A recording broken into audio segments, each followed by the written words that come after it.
Hi, everybody. Welcome to Mormonish. I'm Rebecca. And I'm Landon. And our guest today needs absolutely no introduction. It is Radio Free Mormon. How are you, Radio Free Mormon? I am just fine, thank you. I'm really excited to be on this podcast. This is breaking news. This is a big story, and I'm really happy to be along for the ride.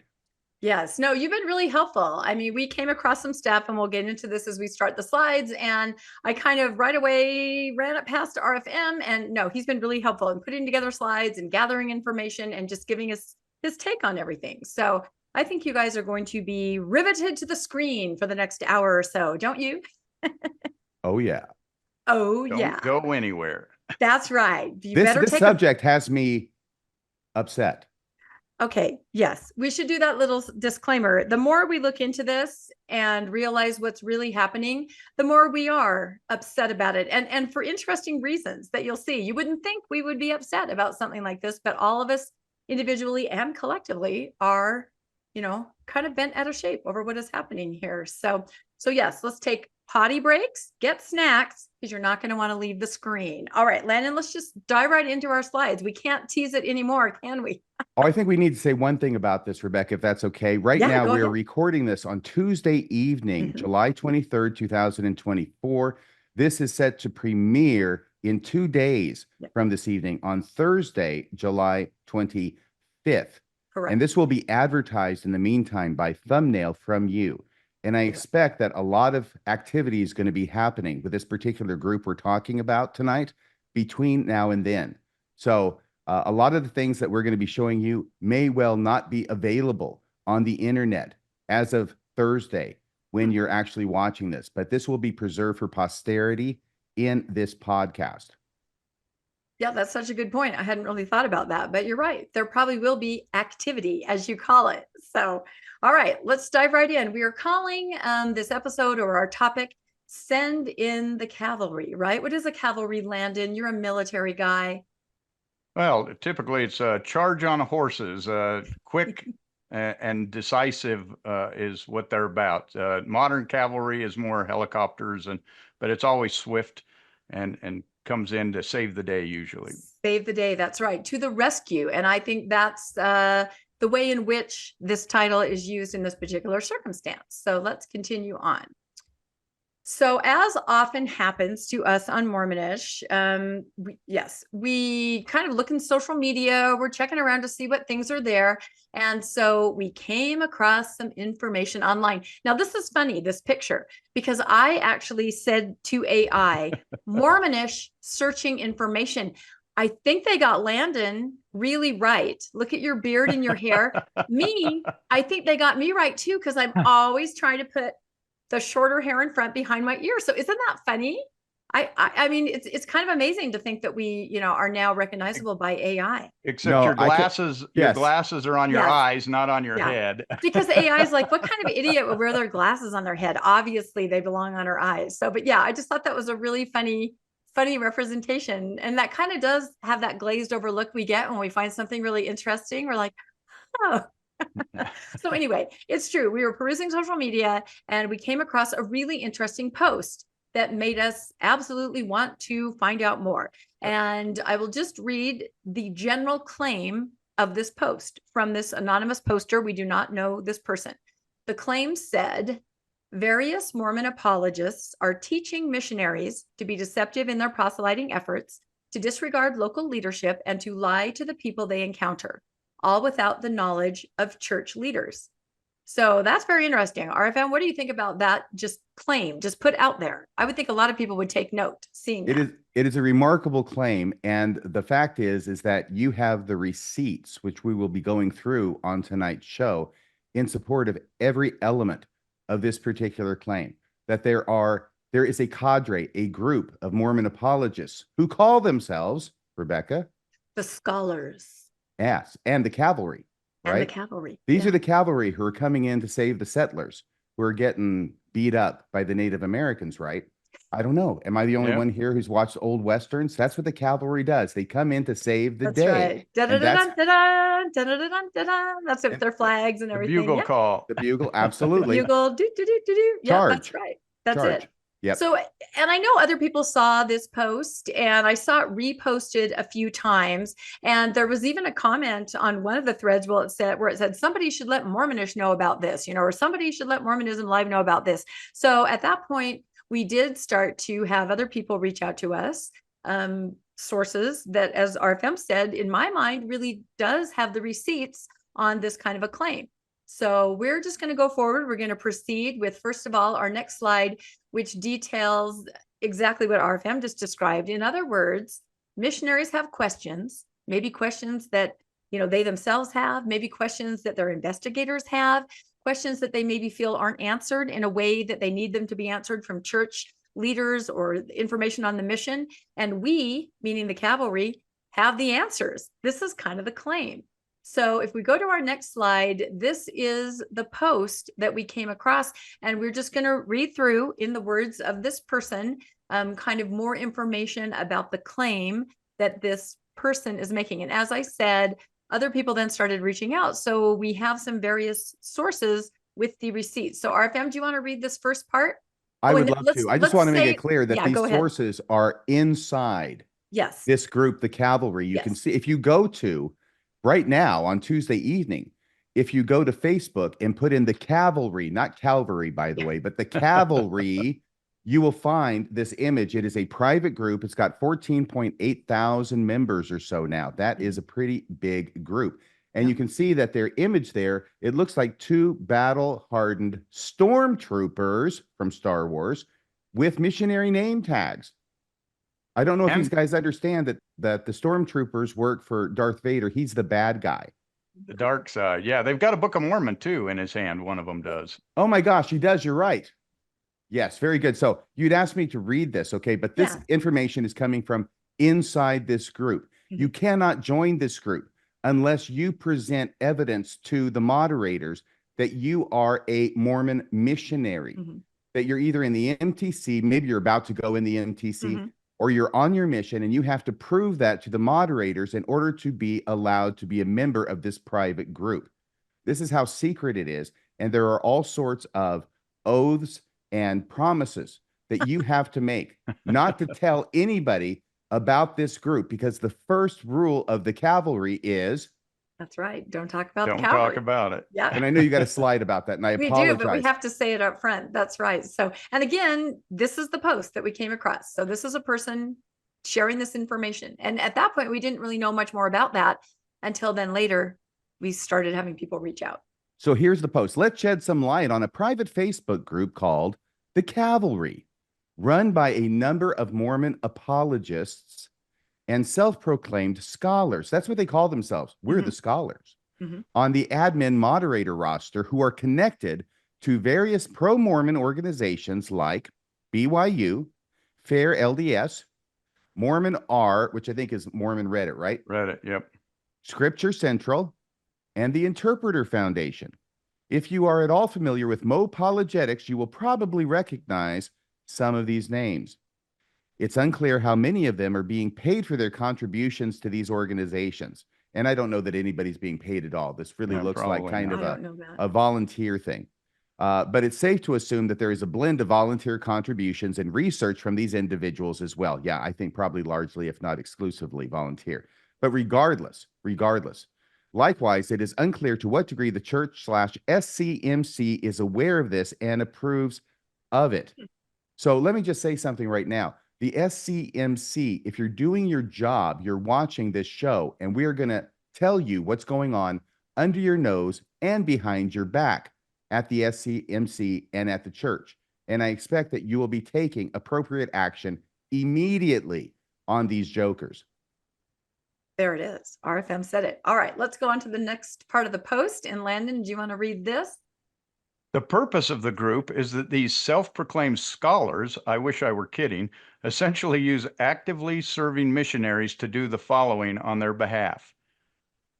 1, use missionaries to fish for conversations with antis or bashers of any stripe, and then try to provide their own bizarre brands of faith-promoting apologetics to these missionaries. If those efforts are unsuccessful, the cavalry encourages missionaries to get these people to participate in a Zoom call with a friend. The friend ranges from 1 to 2 plus apologists on average, but at times they've had several on a single call. The purpose of their joining is to debate these people, and they are often condescending, harsh, unkind, and disrespectful. The missionaries usually just sit on the sidelines, not saying anything at all. The cavalry often record these conversations without asking permission and then post the videos as listed on a dedicated YouTube channel. Additionally, they post the videos in the group itself for missionaries to watch, and the cavalry instructs the missionaries on how to improve their argumentation. Currently, the cavalry private Facebook group has over 14,500 members, of which roughly 50 to 60% are probably currently active missionaries, with the remainder being comprised of returned missionaries. And I did watch some of these videos, and boy, they really get you upset, and we'll show some a little later in the show, but they are really harsh. Yeah, and let me go ahead, Rebecca. Arthur. I was just going to say, to distinguish the Facebook group, the cavalry is a private group, and you have to go through all the hoops to join that I mentioned before. On the other hand, their YouTube channel is called Missionary Discussions. 2 words, Missionary Discussions. It is a public channel. And if you type it in, at least today, like I did this morning on Tuesday, the 23rd of July, it comes up and you can watch these videos and see these scholars in action, debating people, and indeed being harsh, unkind, condescending, and disrespectful, as well as supercilious and smug as hell. There it is. And I have to say that none of us had watched the videos or some of them until this morning. And that's when I really did start to get a little bit upset, because the one, we're going to show a piece of it, but the concept is you have some missionaries, just some cute kids out there. They have an investigator who's asking questions, pushing back. So they invite the investigators onto a video call. The one we're going to show you, it's actually an investigator and his pastor, because, oftentimes the pastor, the investigator may be asking the pastor, I'm talking to these guys, and then there's some apologists and they're all on there. The missionaries kind of take the back seat, but, then you just have this, just I was watching it at work, and just the negativity right there in the room, just instantly. I felt, number one, really bad for this investigator. He's just a guy who wants to know more and has some legitimate questions about the church. And then the missionaries too, that they would have to be exposed to that environment of just the old fashioned, just Bible bashing, right? Which I feel the church has really moved past. I feel like now it's just sort of bear your testimony, kids, and we'll just hope for the best. Let's have a good experience. But this is old school. This is back to that old school Bible thumping. I don't know. Did either of you thump Bibles on your mission? Was that the rule of thumb even when you guys were there? Well, sure, we'd have Bible bashes. In other words, we would compare different scriptures and argue for our point of view and against their point of view. I pray to God that I was not as smug and self-satisfied and condescending and full of myself as these guys are. Yeah, I took this, as I watched it, I thought the cavalry was probably a bad name. The mercenaries was probably a better name, because you've got God's army of draftees there who, they're there, they're doing their job. But when you want to bring in the real killers, you hire the missionaries. And that's what they did. They brought in the killers who are brash, rash, argumentative, and go after you without mercy. So I looked at this as they were bringing in a mercenary army to stand in for the missionaries. Well, maybe they'll change their name. Who knows? So let's go to the next slide. So over 14,000 in this group. And they said that, 50-60% are currently serving missionaries. So with 77,000 reported missionaries in the field, could 10% of active LDS missionaries actually be using this site? And when I was interacting with some of the various sources, I tested that out with some people I could think of in wards or people that I knew who had kids on missions. And I kind of pitched some names, and sure enough, some of those names, the sources were able to look in the group, the members, and say, yes, that person is a missionary and that person is a part of the cavalry. And of course, missionaries are encouraged to use Facebook. They do those ads, stick a gum and I'll come to your house, hear a message, and they proselyte that way. So this is a very easy way they can join this group. They're on Facebook. And as we'll talk about later, it's kind of a word of mouth thing, kind of a nudge, nudge. Have you heard about the and it's for certain missionaries that have the deeper questions, right? It's like the second anointing. You have to be referred by somebody. You have to be referred. That's right. Yes. And this is all going on behind the back of the mission president, specifically without the mission president's knowledge, because they are going to tactics, information, and stuff that is not approved for the missionary program. At a minimum, these scholars, these people who are in charge of the cavalry, this is a huge vote of no confidence in the church's missionary program, because what they're saying is, you're not doing it right. We can do it better, and we're going to do it better, but we have to do it behind your back, because if you find out about it, you'll shut us down, and you may, in fact, discipline the missionaries involved because they're doing it behind the mission president's back as well. Yeah. And there are some posts about that, like our friend called them, and the receipts that we'll get into as we go along. So I think there's one more slide of this initial post that we came across that really piqued our interest. So it says the cavalry is a very secretive and actively discourages missionaries from inviting any of their ecclesiastical leaders into the group. Apparently, accountability is not something these individuals want to have to deal with. Their reasoning is that mission presidents might not understand the scholarly issues that cause the problem. So that speaks to exactly what you just said, RFM. And cause problems. The mission presidents might cause problems. Yeah. If they knew about it. That's how I read that. Yeah, is the mission president might not understand. Yeah, and cause problems. You're right. It seems that the cavalry sees itself as the ultimate solution to the inadequate training and preparation that the MTC provides these unpaid employees of the church before shipping them off for 2 years.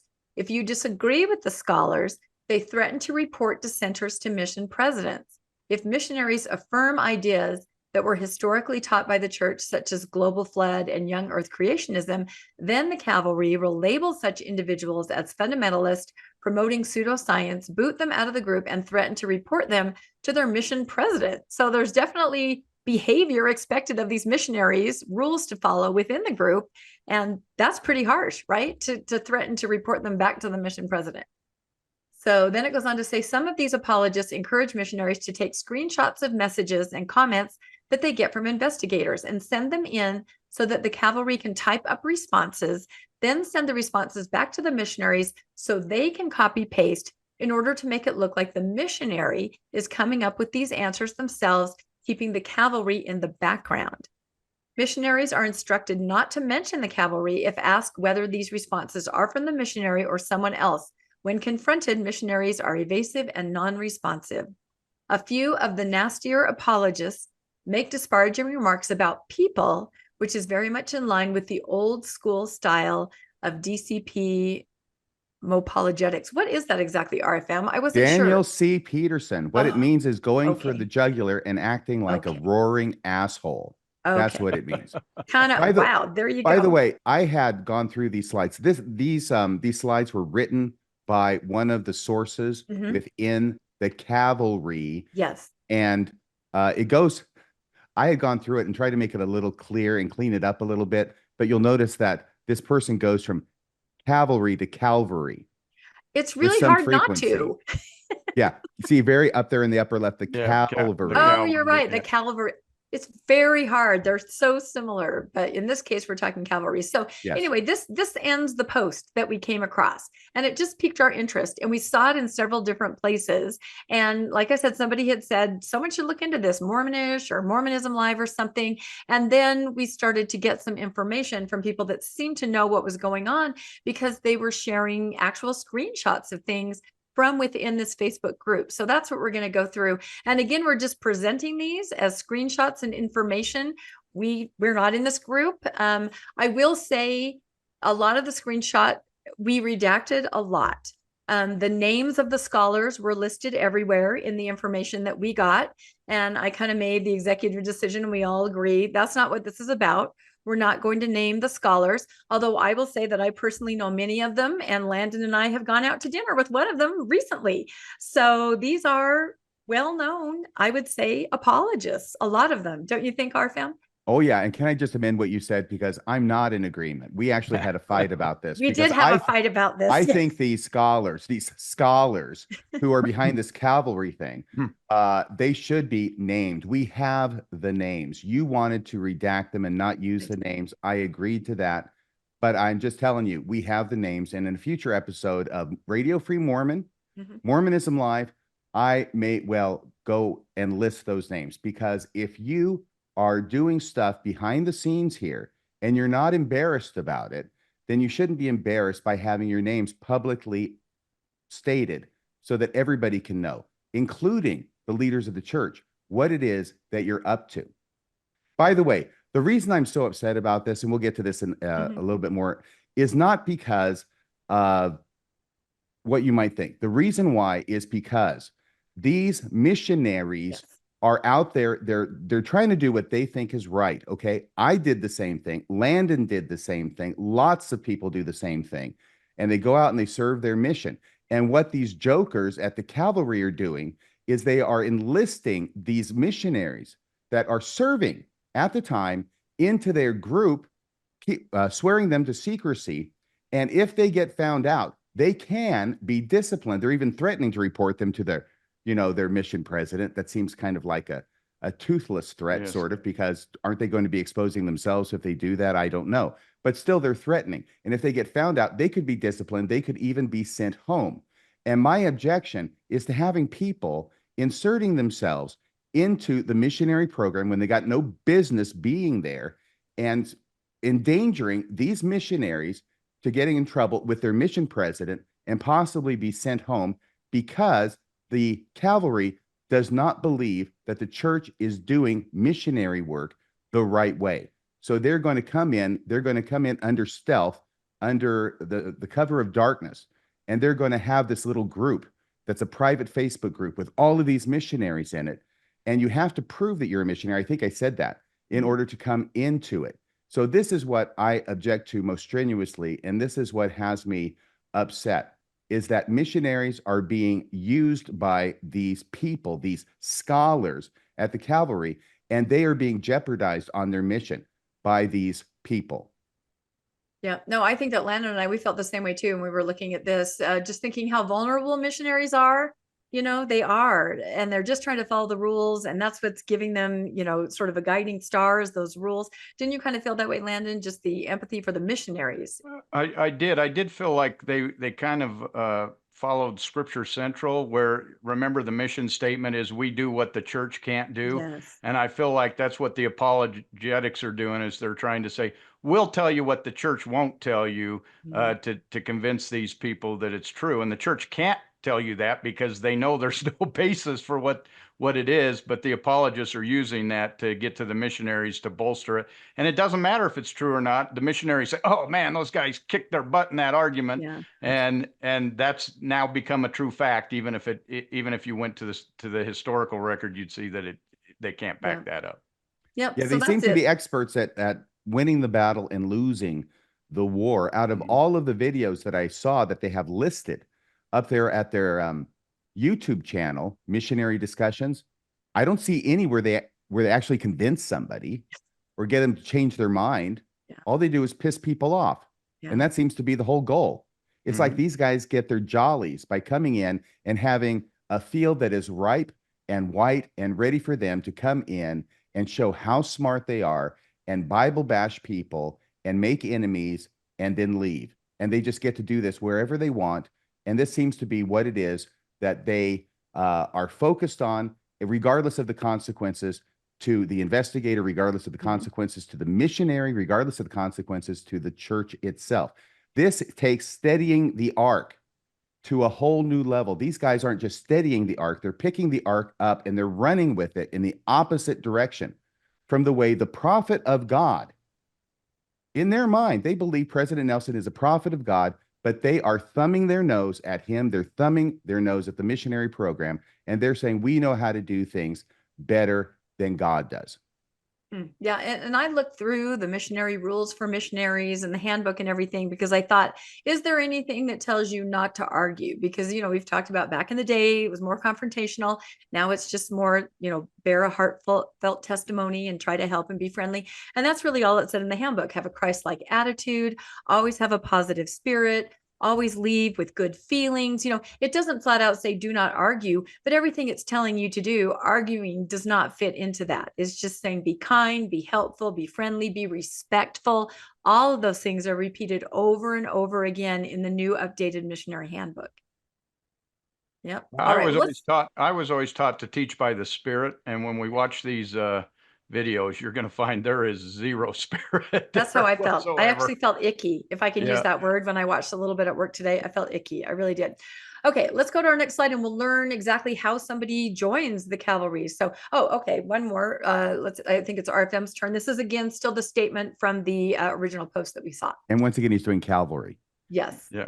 The cavalry shares a number of Google Drives in their posts with all sorts of content, mostly comprised of materials such as blogs, podcasts, videos, PDFs, etc., from these apologists and their associates. Some of them have written books and encourage missionaries to buy them when they return from their mission.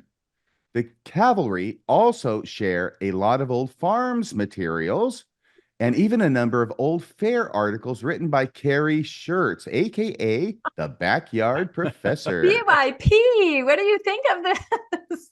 He has got to be so thrilled by this.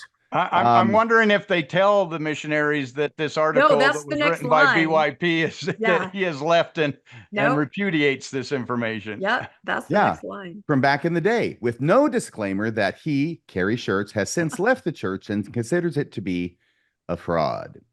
All in all, it's truly a new low for apologetics, who likely believe they are doing a good thing in trying to preserve or save these missionaries' testimonies and not telling them the ugly truth about the religion as it is, but rather as they want it to be. So obviously the person who posted this is coming from a very distinct point of view of antagonism toward the church, but we're just glad that we have this information.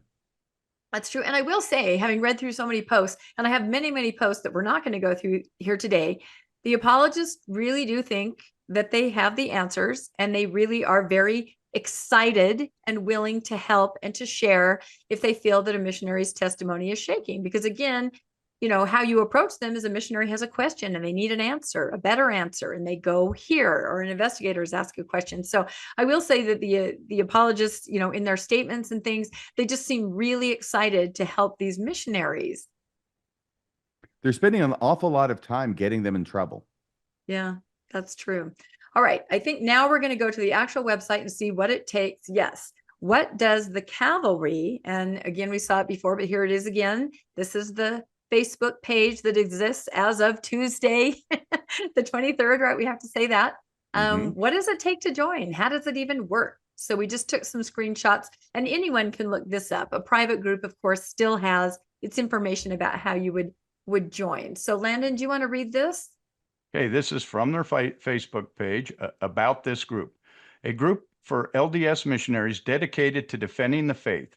We focus on teaching missionaries how to deal with Here you can ask doctrinal questions, D&C 8877. You shall teach one another the doctrine of the kingdom. Ask for references and documentation of certain doctrines and beliefs. Answer all entry questions or you will not be admitted. So this is to get in. The group is not meant to arm missionaries with Bible verses which they can take with them to a bash, but rather give missionaries the doctrinal knowledge to defend their beliefs and learn how to best interact with members of other faiths. Be sure to check out the files sections for lots of excellent resources. We are not here to bash.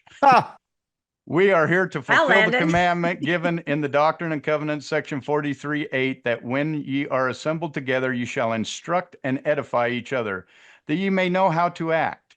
Be sure to attend our weekly Zoom discussions in which we often have scholars in attendance. These are great opportunities to pick their brains and take notes. Only members can see who's in the group and what they post. Visible, anyone can find this group. That's right. History, group created on February 9th, 2021. So they've been in existence for, three and a half years. Tags, teaching methods and religions. Mhm. Yeah, it's a nice mission statement. It's too bad that they don't follow it. Yeah. Again, I think they have good intentions, but I think it just kind of gets out of control with wonky apologetics and then bashing. I don't know. So, okay. These are the group rules from the admins of the cavalry. Ask questions. Don't let doubts fester. Post your questions or reach out to, and then I've redacted a name. These folks combined have a vast breadth of knowledge and training, both formal and informal. Also, be sure to attend our weekly Zoom discussions and take lots of notes. Number 2, no bashing each other. Be humble, respectful scholars. It's okay to respectfully discuss different ideas, but there are people in this group that have simply studied more than you. Just, oh my gosh, I hadn't read that before. I have to take a second to laugh. Okay. Just be civil. If you Yeah, don't have call anybody a snake by any yeah. means. Oh gosh, we're going We'll to get get to into that. it. If you have a problem, contact the admins. And then in red, as we discussed before, and again, this is from the Cavalry's about their page, currently serving missionaries only. You must be a currently serving missionary or in the MTC. Exceptions may be made if an admin is contacted. So they really are targeting just about to go out on their mission or already out on their mission. It's so interesting. It's so subversive. Yeah. I don't know. It's so anti-Mormon. Yeah. I mean, they are anti the church. Yeah. They're going against everything that the church is telling the missionaries to do because they're so confident and so sure of themselves that they know how to do it right. And the church has got it all wrong, but that's okay. We'll come in and we'll sneak through the back door and we'll talk directly to the missionaries without anybody else knowing. We'll fix this problem for the church. Yeah. And as I was going through the handbook, there were a lot of rules for missionaries about communication, who they could talk to. I mean, sure, they can call home now. They can call friends, people in the ward, but there were definitely, I would think that going on a weekly Zoom discussion with people that you don't know to talk about gospel issues, I think that would not be something that would be covered in the instructions in the handbook, where it just says, talk to people, your family members, keep conversation positive, things like that. So it talks about this weekly meeting, and in one of these posts that you'll get to, I think it's from last year, 2023. I looked at my calendar and it looked like they had these weekly meetings on Saturday evening. I don't know if that changed, but this is a regular meeting that you go to just to talk to these people, to get all the insights, to find out all this great apologetic material that you can use to convince your reluctant investigator to enter into the waters of baptism. This is separate and apart, in addition to special set meetings where you have these people, these apologists, these scholars come in and talk to your investigator via Zoom. Yeah. And I'm positive that the church would not be happy with that there is somebody else who is not a missionary, not under the structure where you have your zone leader, you have your mission president, that's where you work the questions up the chain, right? If your investigator has a question, this is a completely outside source coming in and interacting one-on-one via Zoom or whatever they're using with an investigator. To me, that was one of the most shocking things. Yeah, I've got missionaries who live right next door in the same triplex that I live in. And I see them frequently. I say hi. We share, conversation. I don't try and talk them out of being on a mission. Yeah. Okay. I don't do that. I don't see that as my place. Yeah. These people are doing what they feel is right. And, God bless them. And I was there once too. And I wouldn't have appreciated somebody like me coming to me then and trying to tell me how wrong what I was doing was. Right. If they ever figure it out, they'll come to it in their own time. But that is not my position. That's what I feel. So I just wanted to put that out there. Yeah, no, and that's very valid. Go ahead, Landon. The church goes to great lengths to make sure that as a missionary, you are set apart before you leave and that you are released immediately when you come home because you have this special calling. I'm doubting these apologists have been set apart to do this work, which flies in the face of, what they believe. That those who are called are the ones who are supposed to be doing this work. They don't even wear white shirts. Yes, they don't even wear white shirts and ties, for crying out loud. As we'll see, that's right. Okay, let's see what else is on the site. Boy, we have so much to say about each slide. Is it my turn? I think so. Or is it RFM's turn? No, it's RFM's turn. That's right. Go ahead. Number 4. No local page posts. So maybe you can help interpret this for me. Don't repost your local area, zone, or mission posts here unless they are relevant. So I guess there are things on a mission.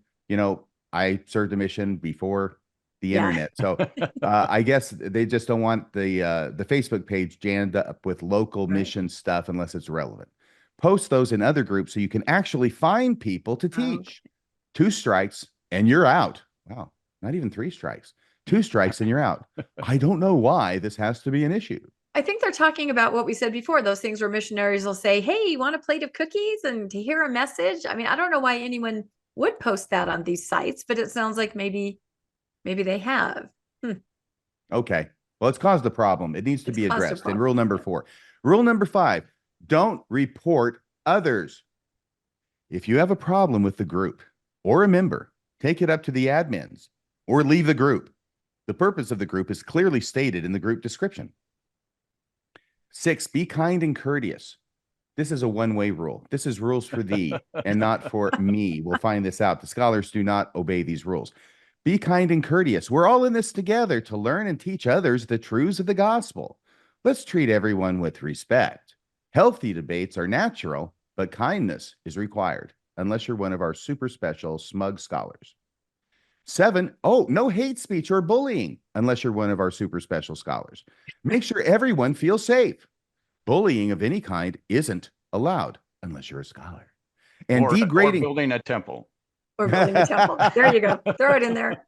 And degrading comments about things like race, religion, culture, sexual orientation. We'll get back to that with the snake, won't we? Yeah. Gender or identity will not be tolerated. BS. You don't even follow your own rules. Good grief. Wow. You guys make me sick. It's already getting heated. We're like on slide 6. What are we going to do? Should I mention some initials just so that they know that we know? Nope. We're redacting everything. I'm a Libra. I'm kind. I'm just leveling the playing field. There we go. All right. So moving on. Not even TA? No. Or RB? Stop. Okay. That's all I'll say. Landon, cut him. Anybody, cut him. Look, cut him now. You don't want to cross Rebecca. Those are you don't want to cross me. I look really friendly, but anybody could have those initials. But you're right. They know who they are. And I want them to know that I know who they are.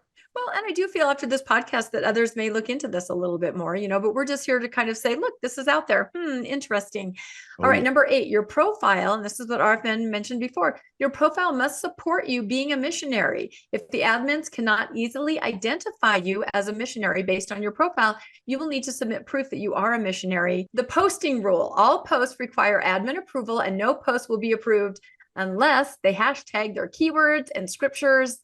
For example, McConkie, infinite, what does that say? Regression, grace, Sabbath. Anyway, a whole bunch of hashtags. Hashtags don't like colons. Instructions on how to use the hashtag so they can kind of parse out what kind of topics they're going to talk about. Posts must demonstrate that they have searched the group for previous relevant posts. It feels to us like we have to reinvent the wheel every 3 weeks. As people ask the same questions over and over, we simply don't have time or energy for that. So if you have a question, look what's already there. There's probably been answered. It sounds like there's a copious amount of materials everywhere. So do your own research is what they're saying. These are the ones they are inserting themselves into the missionary program. Right. And then they're saying you need to not ask us questions that we've been asked so many times before because we don't have time for that. These are the people who are intruding themselves in the first place. If you don't like being asked the same question, get out. Just leave. Leave it alone. Leave it to the missionary program.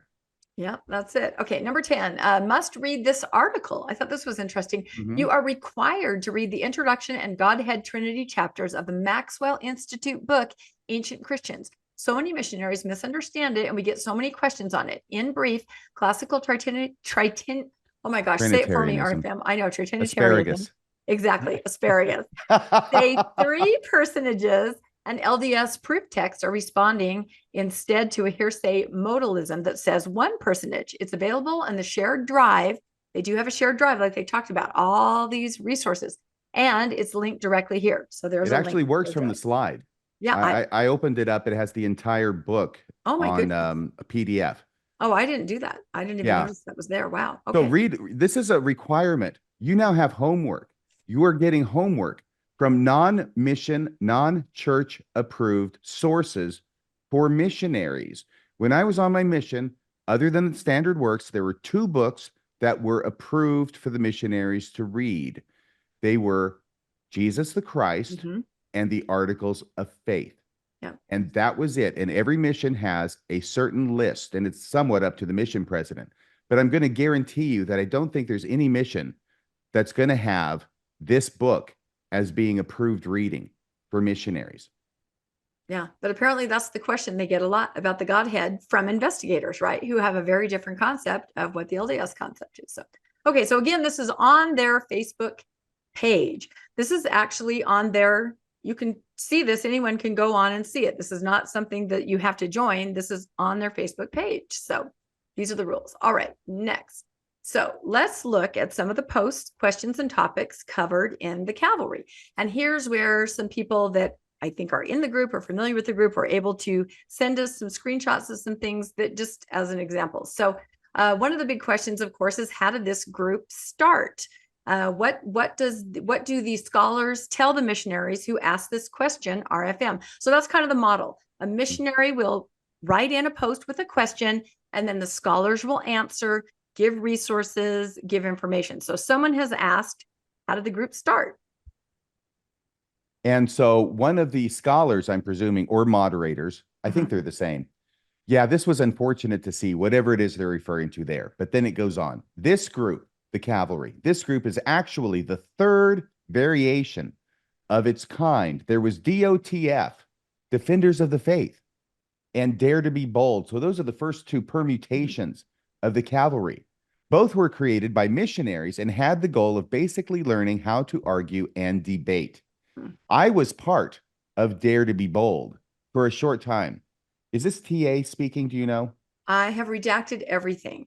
And I will say that that name that was there is on a Facebook page that anyone can look at. That was nothing that was secret. So okay, just bleep out what I called him twice. Okay. Yes. I meant it, but it might offend gentle ears. Yes. I was part of Dare to be Bold for a short time as a missionary until I saw that many were not interested in bettering their teaching skills. Oh no, that doesn't sound smug at all. And Christ-like attributes, which of course these scholars will manifest, and we'll have a video clip showing how Christ-like these people are, but wanted to win and fight back. Those 2 groups were both deleted because mission presidents, and actually the church's missionary department, threatened to send home the missionaries who were moderators or admins of the group. The Cavalry is able to continue to exist because the moderators and admins aren't missionaries. But missionaries are directly told not to join these groups. So missionaries are told not to join these groups, but we're doing it anyway. Why? Because we know best. And they're saying we're above the rules here. We're not missionaries, so none of this applies to us. So we can moderate the group that missionaries would not be allowed to. We're circumnavigating the rule. Blank and many others like him are largely disliked by most members for their much more aggressive approach to apologetics. So much so that Blank has been banned in at least 2 different LDS Facebook groups. And that's probably RB. So before anyone gets the idea the church or even the membership at large approve of these tactics and behavior, you're wrong. I think we need to parse that last sentence, don't we? Yeah, I did that on the next slide. Go forward, and then we'll talk about it. That was my segue. You can read it again. Good segue. Read it again, RFM, and tell what you think about that. So this is what they're communicating inside this Facebook group, this private Facebook group, the Cavalry. So before anyone gets the idea that the church approves of these tactics and behaviors, you're wrong. Now, I cut out the middle clause to make it really clear.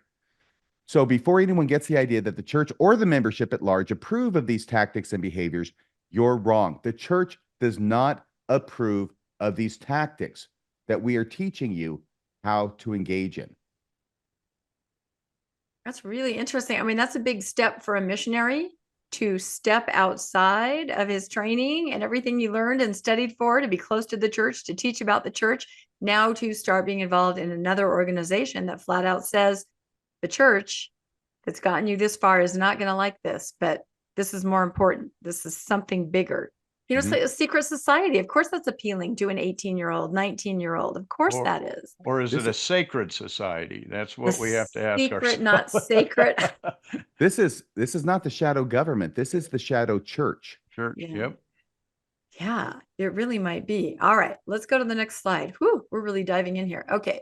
So, what have missionaries been told about participating in the group? Landon, do you want to give some answers to that? Again, these are from the group, their posts. I'm not surprised about the exclusion of mission presidents. They'd be the first to try to shut it down or discipline missionaries in their mission who are in the group. I don't have anything on hand, unfortunately, but in the fall of 2020, the North American Northeast area expressly forbid missionaries from participating in groups that were not related to their purpose as missionaries or went against the principles and attributes of Christ-like behavior. That was the moment Dared to Be Bold died. Those standards, though I may be wrong, are mentioned in the Newest Missionary Handbook from what I understand.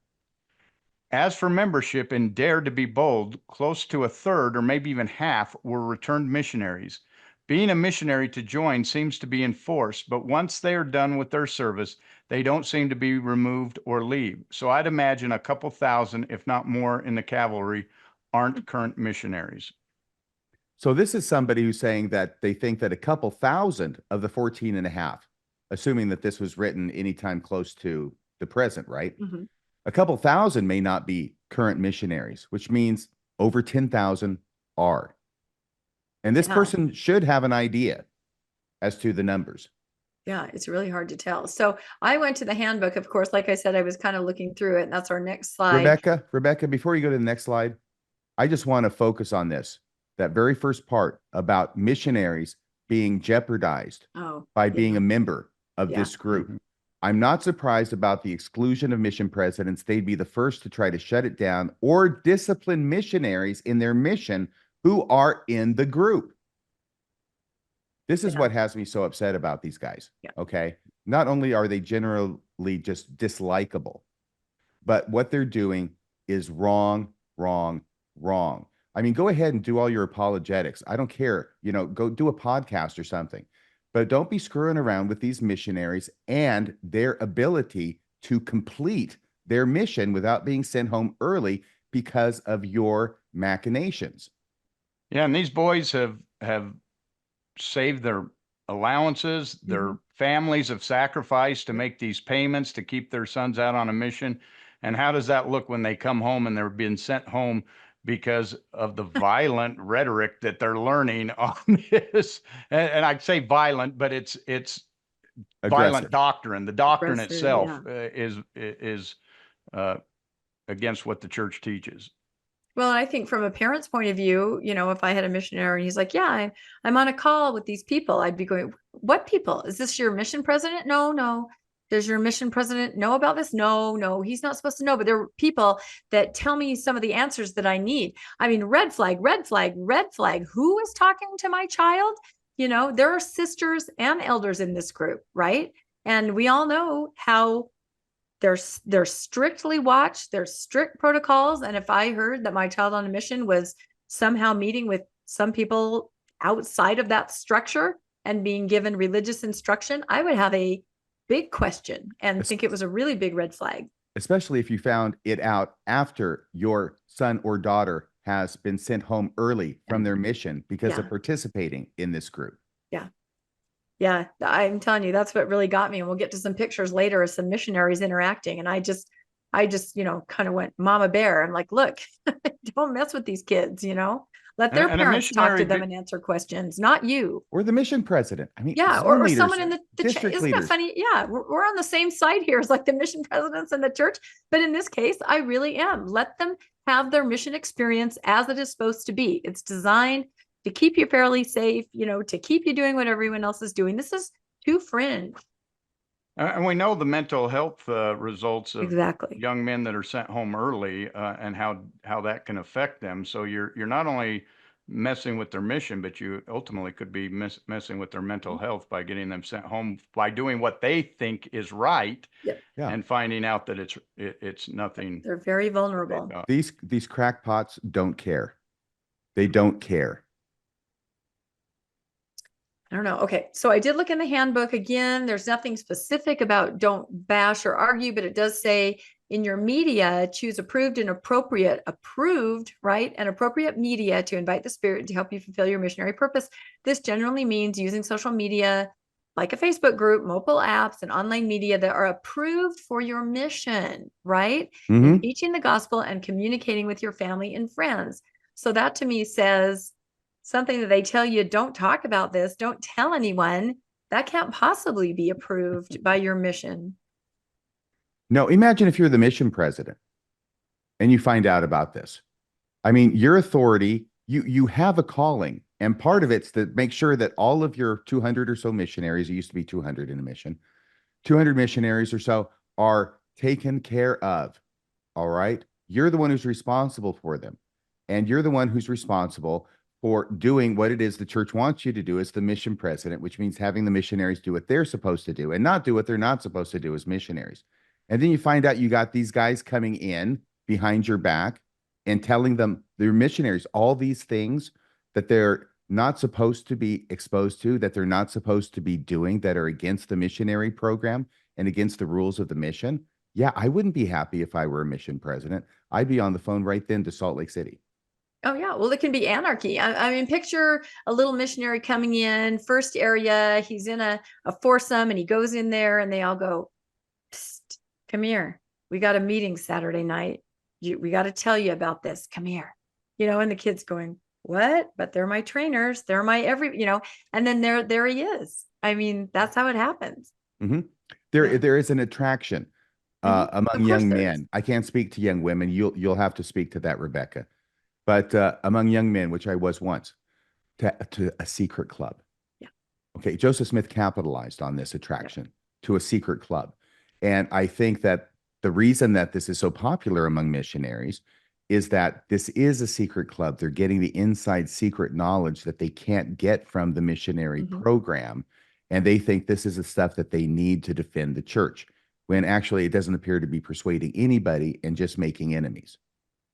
Yeah. That reminds me of the special forces. Every young man wants to be in the special forces, but and that's how they feel. We're the elite. There's only a few of us that are in here defending the faith. We're the ones God called on to defend the church. And when other missionaries have an issue, they'll call on me because I have the special knowledge. It's almost Gnostic. Yeah. No, it is. And there's a lot of rhetoric about that defense and fighting and the war that we'll see later on. That rhetoric exists and it does very much appeal to elders.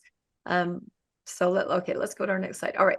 Another post says returned missionaries can still participate, but converts or investigators should just interact with the scholars. And so that's kind of too small for me to read. RFM, do you want to read that one? Oh, I'm so sorry. Here, let me get back here. Where am I? I was looking up something. Okay. Oh, were you? Landon, do you want to read it really quick? Well, I'm back. I finally found my way back. I finally found my way back. But what you were talking about, the Rangers and everything, it reminded me of the lyric from the famous song, which I'm sure you know. 100 men will test today, but only 3 win the Green Beret. The Green Beret. Yep. I had to figure out the stats were because I couldn't remember the actual numbers. Was it 500 men? Was it how many went? Okay. Returned missionaries can still participate, but converts or investigators should just interact with the scholars. Exactly. So here we have something from the actual in-group inside the Facebook page. Yeah. And you just want me to read the part that's underlined in red. I would start at the beginning. It says, also, I get asked, what if my mission ends? Can I stay? And so somebody I love this group so much. I just want to stay. Yeah. Of course. Yes, please do.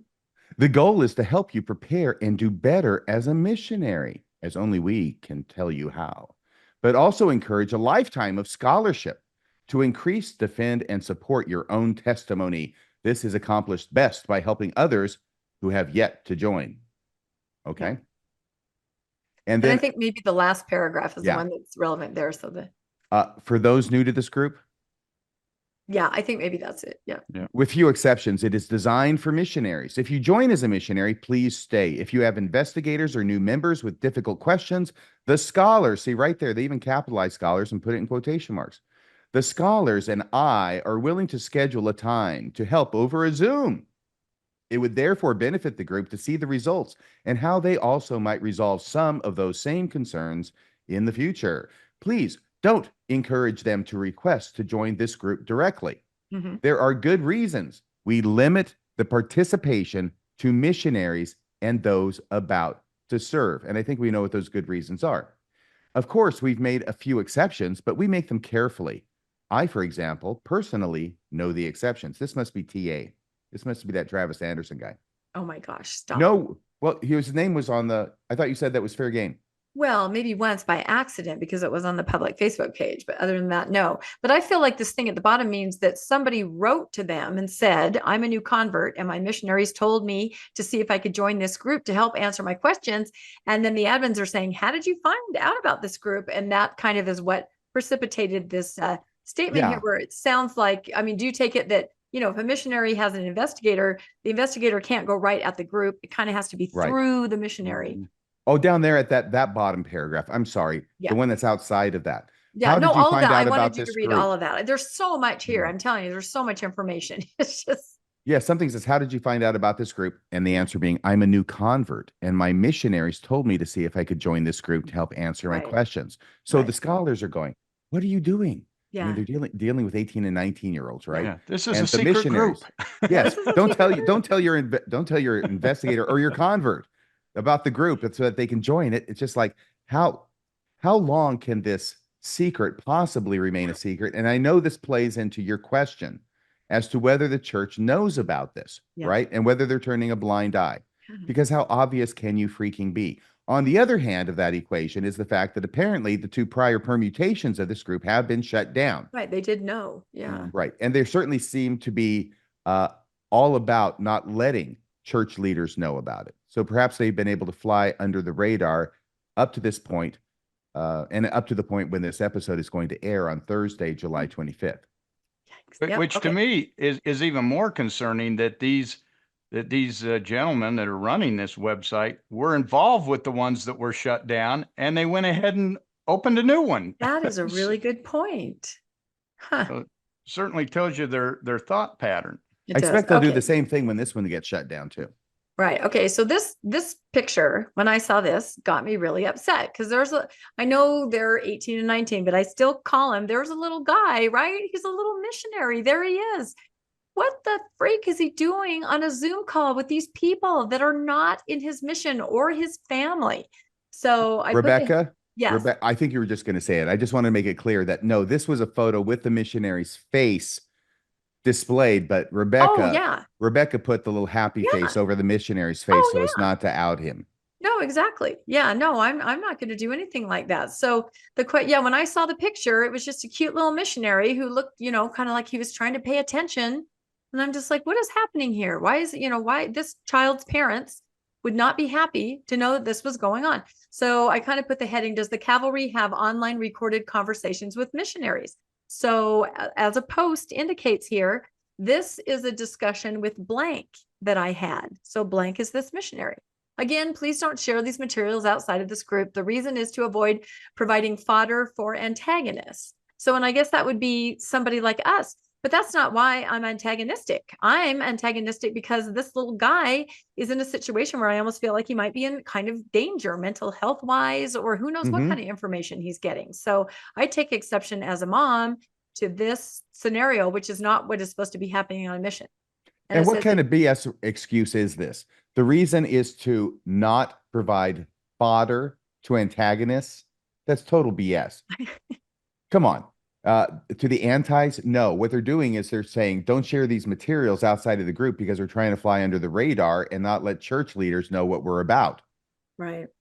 So it goes on to say, if you find the materials helpful, that's great. If not, let myself and the other old timers know what we can do to help. So again, these things are being passed around everywhere within this group because maybe this conversation with blank is going to help Elder blank with his questions or his investigator. So they're all just sharing. It's a huge clearinghouse because I'm guessing a lot of the questions are the same, like we saw before, right? Read this book about the Trinity. Did I say Twinity? I think you meant Twinkie. Tweety bud. It's because I was eating Twinkies I think there's still some crumbs here. That's a big Trinity. Yeah, that's a joke. If you didn't see the newscast, I was reporting on and eating Twinkies last Sunday. So, all right. So yeah, this picture made me really mad. It really did. So let's go to the next picture, which made me even madder. Okay. So as RFM mentioned, there is a YouTube channel that's public as of now, and you can go on there and see these videos. So I just kind of clicked on one to see. So I made the title, Does the Cavalry Have Online Meetings with Missionaries, Investigators, and Scholars and Make Them Available for Others to Watch? Well, the answer is yes. The first video that I clicked on was a meeting. You can see the missionaries there in the right-hand corner. Again, I have redacted their faces and their names because I'm trying to ensure their privacy and safety. Now, at the beginning of this meeting, the missionaries were on briefly, and then they left. And that seems to be the MO. The missionaries bring investigators to the meeting with the apologists, and then the missionaries, and I don't know if they're still listening. I'm assuming they probably are, but they're not on camera anymore. So on the left are the apologists who are scholars. going to the scholars. Yes, the scholars. And it's a man named Ray who is an investigator, and he has brought his pastor, Joshua, with him. So the scholars are interacting not only with an investigator, but with the investigator's pastor. And I keep thinking about what kind of mechanics behind the scene it must have taken to get this put together when missionaries are not supposed to be doing this. Like, they have to make arrangements with the apologists. They have to contact Ray to bring the pastor to, and missionaries are not supposed to be doing this. These people are not supposed to be talking to each other. That is not within the parameters of the mission.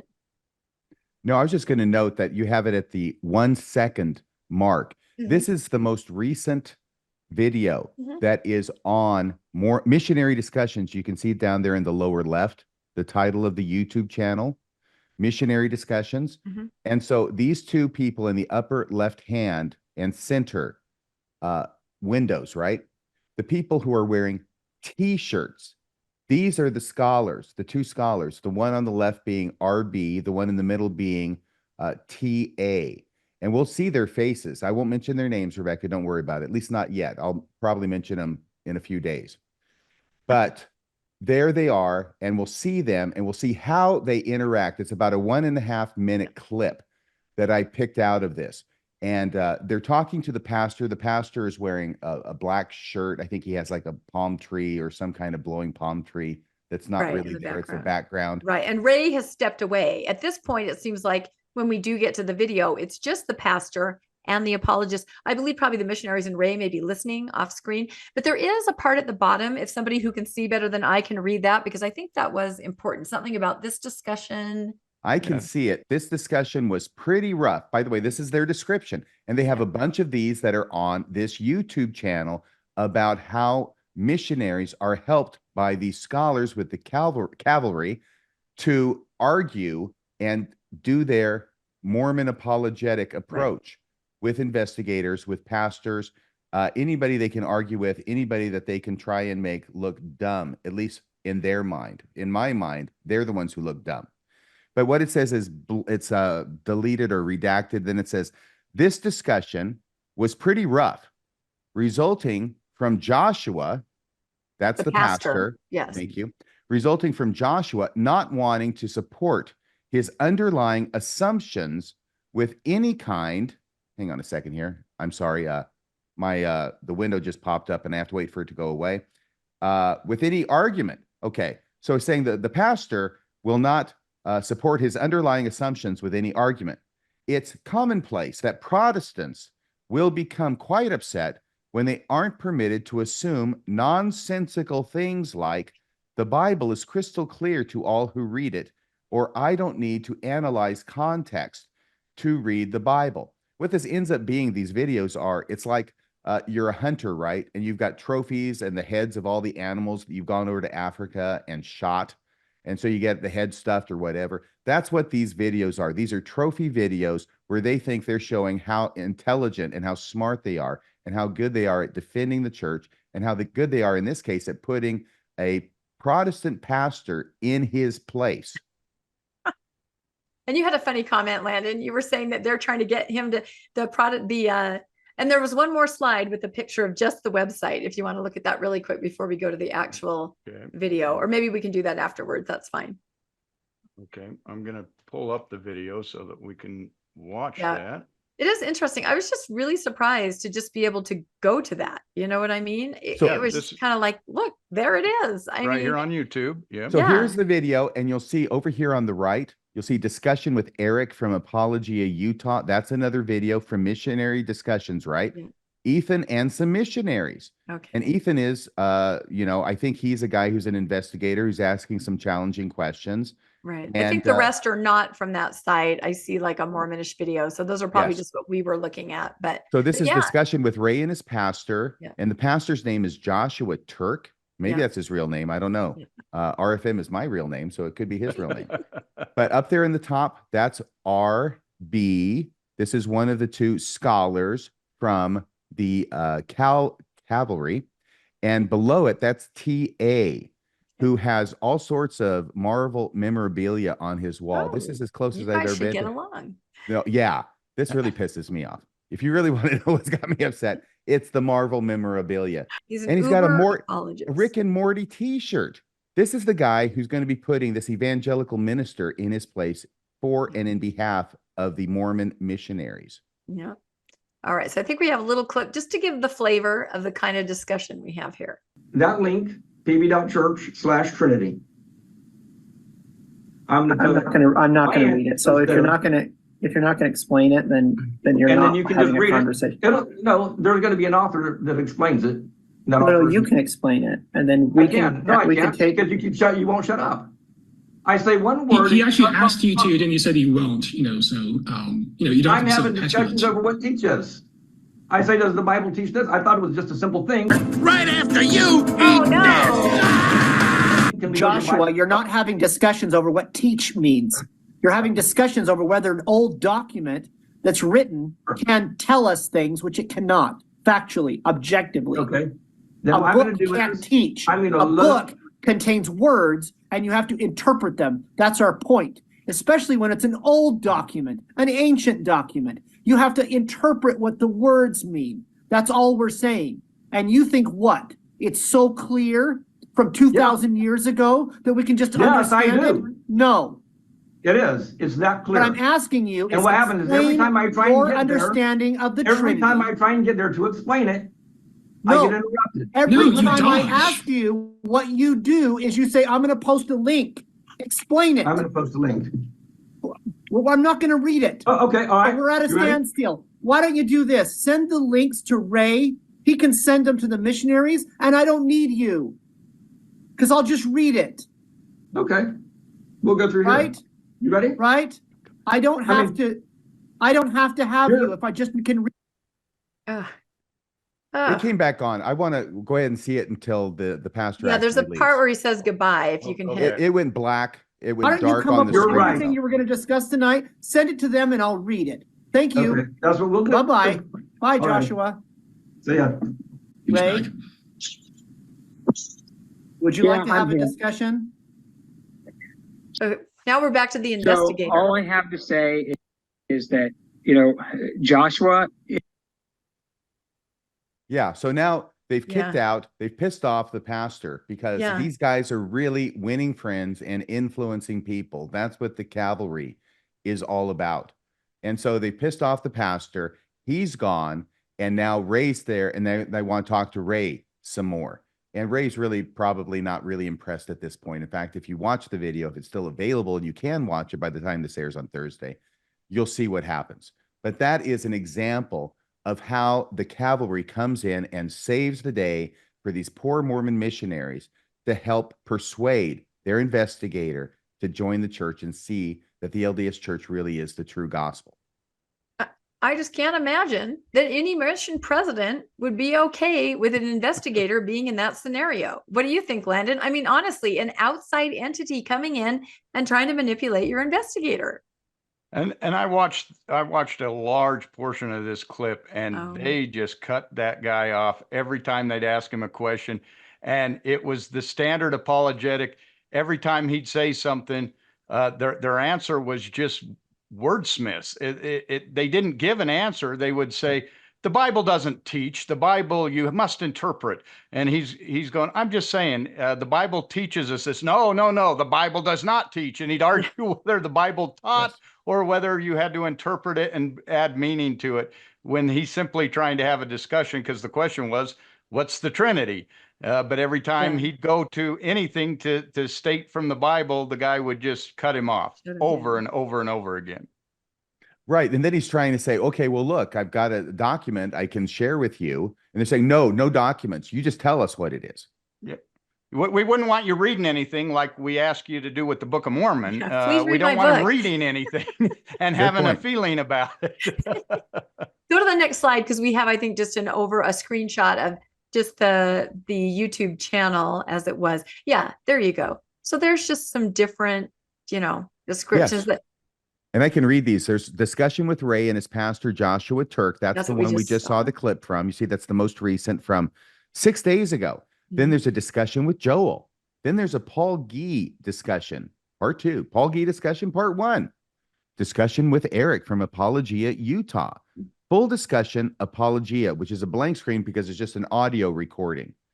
Priscilla comes clean about never reading the Book of Mormon. So this sounds like an investigator. So, of course, this is what you want to say about investigators. They cracked her like a nut, and they got her to confess that, no, I didn't read the Book of Mormon. Dang it, you guys got me. I confess too. And Matt Slick teaches eisegesis. So there's a bunch of things that they have in here. These aren't all of them, but Yeah, this these are is a just some. screenshot. Anyway, so that's the website. Sorry, there's 37 videos. It says it right up there. 37. So sorry, that's the YouTube channel right there. And, just when I saw those little missionaries being put on, in the meeting and being shown and just what was happening, I felt kind of sick. I honestly did, because I feel protective over missionaries. I've had several of my own, and I know how it goes. So then some other posts talk about, again, the secrecy. Do not share the materials found in the cavalry. Landon, do you want to go through that really quick? Yeah, I like this one. Please do not share the materials produced in the group outside of this group, especially my discussions with non-members in particular. Oh, dear. Oh, no. Is there any exception if they are trusted missionaries in the same mission as you, or should we just have them join the cavalry? And is it the same for books? The answer, so long as you aren't transmitting links for the videos, showing them to missionaries is fine. It's still amazing, you guys, like watching me ramble, as long as it helps. Oh. So again, A just little keep it under faux wraps. humility goes a long way. So what would you think, Landon, on your mission if somebody brought something to you and said, don't tell anyone, don't give this to anyone? I mean, it's that super secret clubhouse. That should be the first major red flag immediately when someone says, do not share this. This is such unknown knowledge that we can only share it with special people. Wait, that sounds super familiar. Run. Like a big white building with, Like I'm a big seeing building. a giant spire, some kind of instructions to never, I don't know. It'll come to me. I'm not getting it right now, but it'll come to me. So never reveal this outside except for where it should be shown to you. That's exactly what they're saying here. And they're totally prepped for this, aren't they? They're Yep. primed for this. Yeah, Yeah, they're they've already been primed told, for it. here's a secret. Now here's the Right. next initiation you go through. Right. And this will prepare you for the second anointing, which no one can know about. Well, and think about milk before meat. Like everything is Yes. milk. Where the heck is the meat? When is the meat going to show up? I think these guys are kind of claiming to be the meat. Meat's back on the menu, boys. Meet the cavalry. Oh dear. All right. Let's see what else okay. So I just wrote missionaries. I have been receiving several requests to join the cavalry. Now this is from an admin, which are family members, parents, investigators, friends. So a lot of people, maybe I'm wrong about missionary moms and dads being upset about this. It sounds like maybe they want in on the fun too. I don't know. Or maybe they're trying to check and see if this is a legit organization, but they can't get in. Yeah, that's possible too. So the admin says, please refrain from discussing the cavalry with others aside from other missionaries or a sibling or a relative preparing to serve. So pre-mission is okay. We don't share the materials, especially the videos, outside of members of this group. Certainly, we don't provide access or links yet. This is why I'm so confused. It's a public YouTube channel. Yeah. Anyone looking for missionary discussions or the word missionary is going to find this. It's a public, it's completely public. I don't understand this. I have very good reasons. I have very good reasons. Among them is protecting the materials from attacks by antagonists. Again, I think they might be talking about us. but we are not attacking that. We are trying to protect vulnerable missionaries put in situations that I don't think is appropriate to be in on your mission, and investigators and pastors, well-meaning, just kindly pastors who are going to go talk to somebody about God. And what happens? Oh my God. You see, and this is why I think this is a bogus excuse again. If you really think that your materials are so great and so persuasive, you would not think that they would be susceptible to being attacked successfully by antagonists. I mean, they're wading into these groups and these the pastor that we just saw, right? That's an antagonist. So isn't it being exposed to that guy? No, this is just an excuse for keeping things hidden from the church. I am firmly convinced of that, and they have said as much in other places. Yeah, I think you're right. All right, let's move on through. Oh, and here we go. Like you alluded to, the first rule of the cavalry is you do not talk about the cavalry. And of course, I have a picture from Fight Club. Awesome movie. If you haven't seen it, have you seen it, Landon? I don't think I have. It was probably rated R, so none of the missionaries have probably seen it. Landon was very straight-laced. That's right. But you're familiar with the idea, right? That you just do not, like on pain of death, you do not discuss it. So, and there's lots of things in Mormonism where you're kind of told that this goes no farther than this room. So you're right. They're primed for this kind of thing, I think. So, all right. What do we have next? I think it's your turn to read, Landon. Go ahead. Keep these materials away from those who fight the kingdom of God. Here we go with the rhetoric. Rhetoric. That's right. Reminder, the content of discussions and materials shared here are to be kept for the use of this group's members. The reason being, those who aggressively fight the kingdom of God will twist these materials and use them in opposition to the Lord's church and his followers, which it sounds like they're the ones in opposition to the Lord's church. But the cavalry is a place wherein we can share our thoughts and concerns as we seek to bring the world his truth. My many thanks to those of you who have and do serve in this most sacred work. Yes, it's sacred, not secret.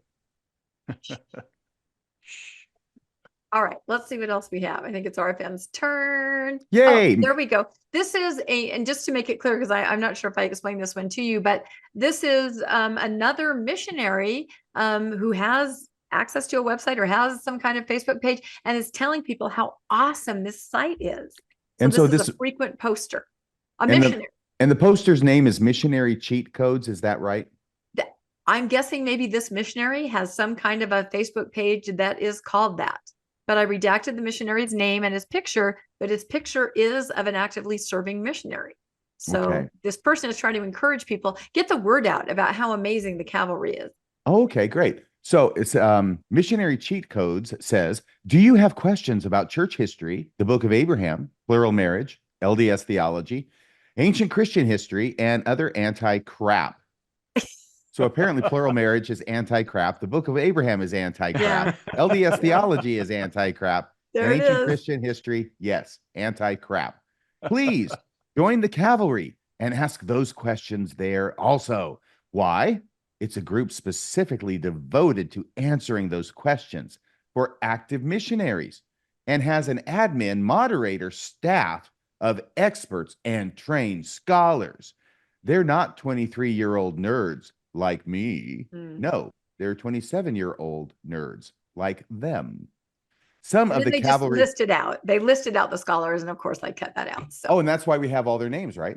Yeah, well, we do have all their names, and I told you I recognize many of them and have gone out to dinner recently with one of them. So, and most of the people watching this will also recognize many of those names. Exactly. How did you feel, Rebecca, when you found out after having gone out to dinner with one of these scholars, unknowing that he's one of the scholars in the cavalry? How did you feel when you found that out? I kind of felt like it's a very well-meaning person. And so I really can see from the perspective of all the scholars that they really feel the missionaries are just hammered by questions that do not have answers. There are no answers, in the normal church, right? It's the same reason we are all, into the deep, dark mysteries, right? And these missionaries are bombarded with that. And so I do feel that these scholars are trying to do some good in some way and help missionaries and talk to investigators. So with this particular person, I felt like well-meaning and seemed really excited to be a part of it. One thing that we did not post in our slideshow are each of the scholars introduced themselves via a post, and they all wrote about how thrilled they were to be able to be working with these people and furthering the work and helping. So I have to kind of think they think they're doing good. I think at least one of these scholars was involved in some kind of subterfuge where they pretended to be a black man. The Richard Nygren affair. Yeah, I think there might be some involvement with that. Yeah. So I think the part on the right is a continuation of this Missionary Cheat Codes original post after you have excised the names of all of these scholars. Yes.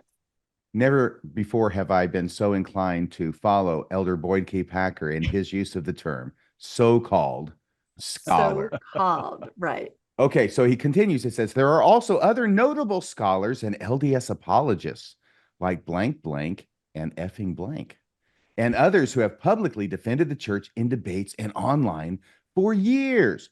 Okay. Trust the experts with your questions. Now they're experts. I've personally talked and messaged almost all of them, and they're wonderful and helpful. So go join it, elders and sisters. They're just better. Better than what? You got to say it. Better Must than be what? The mission president. Better the than the church leaders. sources. Yep, Better the than the church mission sources. president. Better than your bishop. Better than your zone leaders, your APs. They're better. Better than your parents, maybe. They're better. And then we have the picture from the Cavalry Facebook group. It's 14.7 members there. So this looks like this was probably posted pretty recently. Yeah, I think so. Wow.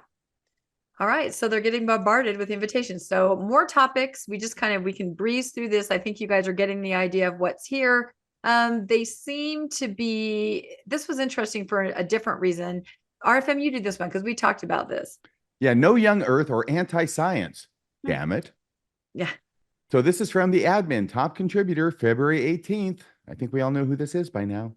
Look, missionaries are young and haven't developed much expertise of their own yet. As an admin here, and within my own area of expertise, let me be clear. We don't look charitably upon people actively promoting young earth creationism like Joseph Fielding Smith and Bruce R. McConkie. We don't look charitably upon people actively promoting young earth creationism and anti-science as church doctrine. There are lots of questions on which we can disagree, but obviously these are not among them. Gray areas and uncertainties. This isn't one of them. They actually say that. They said it. This out isn't loud. one of them. There is solid scientific and biblical scholarship and church history. On one hand, if you ignore all the statements by the church presidents and apostles that contradict you guys, really. Yeah. On one hand, and distinct fundamentalist rejection of those things on the other. So you can get a clue if you're at all familiar with the apologists and the different schools of apologetics. Mm-hmm. You're starting to get a bead on who these guys are, right? This is the DCP brand of apologetics. We're going to be rough, we're going to be tumble, and we're going to ignore what prophets have said and make it mesh with science as much as we can, and then pretend that the prophets didn't say those things, okay? And actually, even the scriptures themselves, because the DNC references 6,000 years as the length of the earth. So section 77, Yep. yep, very good. 77 Sunset Strip. That's an easy one to remember. Missionaries. Now they say this, warning, missionaries promoting schismatic groups who insist on young earth creationism need to be shown why it's wrong and how it's harmful to faith. Missionaries actively promoting such groups will be booted, and in extreme cases, their mission presidents contacted. Yeah, I can't Who the hell do you think you that. are? Who the hell do you think you are? what would the How would mission they president say? Hey, he believes in young earth creationism, just like half the apostles and prophets. Yeah, the mission president is president probably was going to like, believe the "Who are same thing. Even if the mission president doesn't believe that, he's not going to find a problem with it. No. This is a scare tactic. Right. These guys, this is the kind of people that TA and RB and all the other mods admins are. But Well, I like how he says missionaries promoting schismatic groups who insist on young earth creationism. So evidently, if you promote schismatic groups that don't insist on young earth creationism, we're okay with you. Yes, all in the context of creating a schismatic group among the missionaries. Yep. Right. But don't you feel that in order to contact the mission president, they would have to do sort of a deep throat? I mean, they couldn't go in and say, hi, we're part of the cavalry and, your missionary's doing this. It would have to be like on the phone. Hello, there's a Yes, missionary in your... I know, and you're being very funny, I know, but they have no intent of following through. This is just a scare tactic. Why? To get the missionaries who belong to this group to believe the correct things, which are different from what the church has taught. This is the area of apologetics where they change what the church believes in order to make it easier for them to defend, or so they think. And in a lot of cases, that would be correct. If you change the fact that the church used to teach, in section 77 still teaches, about a 7,000 year period of earth history, or 6,000 years, 7,000, I guess, is the millennium, then, you're out of here. That's hard to defend, right? Because of science. So they changed the doctrine from what it was and is to something that comports with the science, so they can say science is on our side. Which is the same thing we say. Science is on our side. We make arguments from science. Yeah. We say the earth is not young creationism, yet we're apostate antagonists when we agree with them on that. All right. So there is that. Let's go through a couple more. And these are just kind of randomly picked. Oh, here's a good one. Landon, this is one of your favorite topics. Oh, yes. What about horses in the Book of Mormon? Are we going to get this the would tappy be air? Yeah, the tappy. This would be a missionary writing in and saying, oh my gosh, I just learned that I don't think that's correct. What do I do? Right? A missionary writes in with this question, or perhaps one of their investigators says, hey, dude, there's no horses in there. What are you saying? Anyway, they reach out to the cavalry because they're experiencing cognitive dissonance. Okay, in 1 Nephi 18:25, it says there were donkeys and horses in North America, but according to the fossil record of North America, horses and donkeys were extinct from the continent at that time, using science. Very good. Yeah, so this is a missionary. This is a missionary using science. Uh-huh. Yep, he shows he knows his science. How did Nephi see horses if they weren't there? I asked a very scripturally educated friend this question, and he said the Nephites were probably riding deer and elk. Yes, they're domesticated deer and elk. That sounded kind of weird, so I thought I'd ask you guys. Thoughts, opinions, theories, anything to help me understand if Nephi was slaying Lamanites on an elk or if he was just confused about something. This is the answer from the apologetics. No one is ever described in the Book of Mormon as riding a horse. Yeah, here we go. The word is most likely lone shifting, meaning that what Mormon is calling horse, we would probably call something else. The Greeks did this when they named the hippopotamus, which literally means river horse. Well, that deer and elk, then he's just kind of saying, yeah, that's about all you got. You're just going to have to imagine the deer or the elk, the tapir. Could be the deer and elk if it's lone shifting, right? It could be a turkey. We know they had turkeys. Well, the problem he doesn't state is that there were only 4 domesticated animals. Yes, and yet that's a problem. None of them were big enough to be ridden or to pull chariots. So he's still got a problem, but nonetheless, evidently hippopotamuses were pulling. Yeah, but it's an example of the kind of questions that, a kid's going to write in and trying to find an answer. So this is exactly what they do. This is their purpose, to put the mind at ease of an agitated missionary.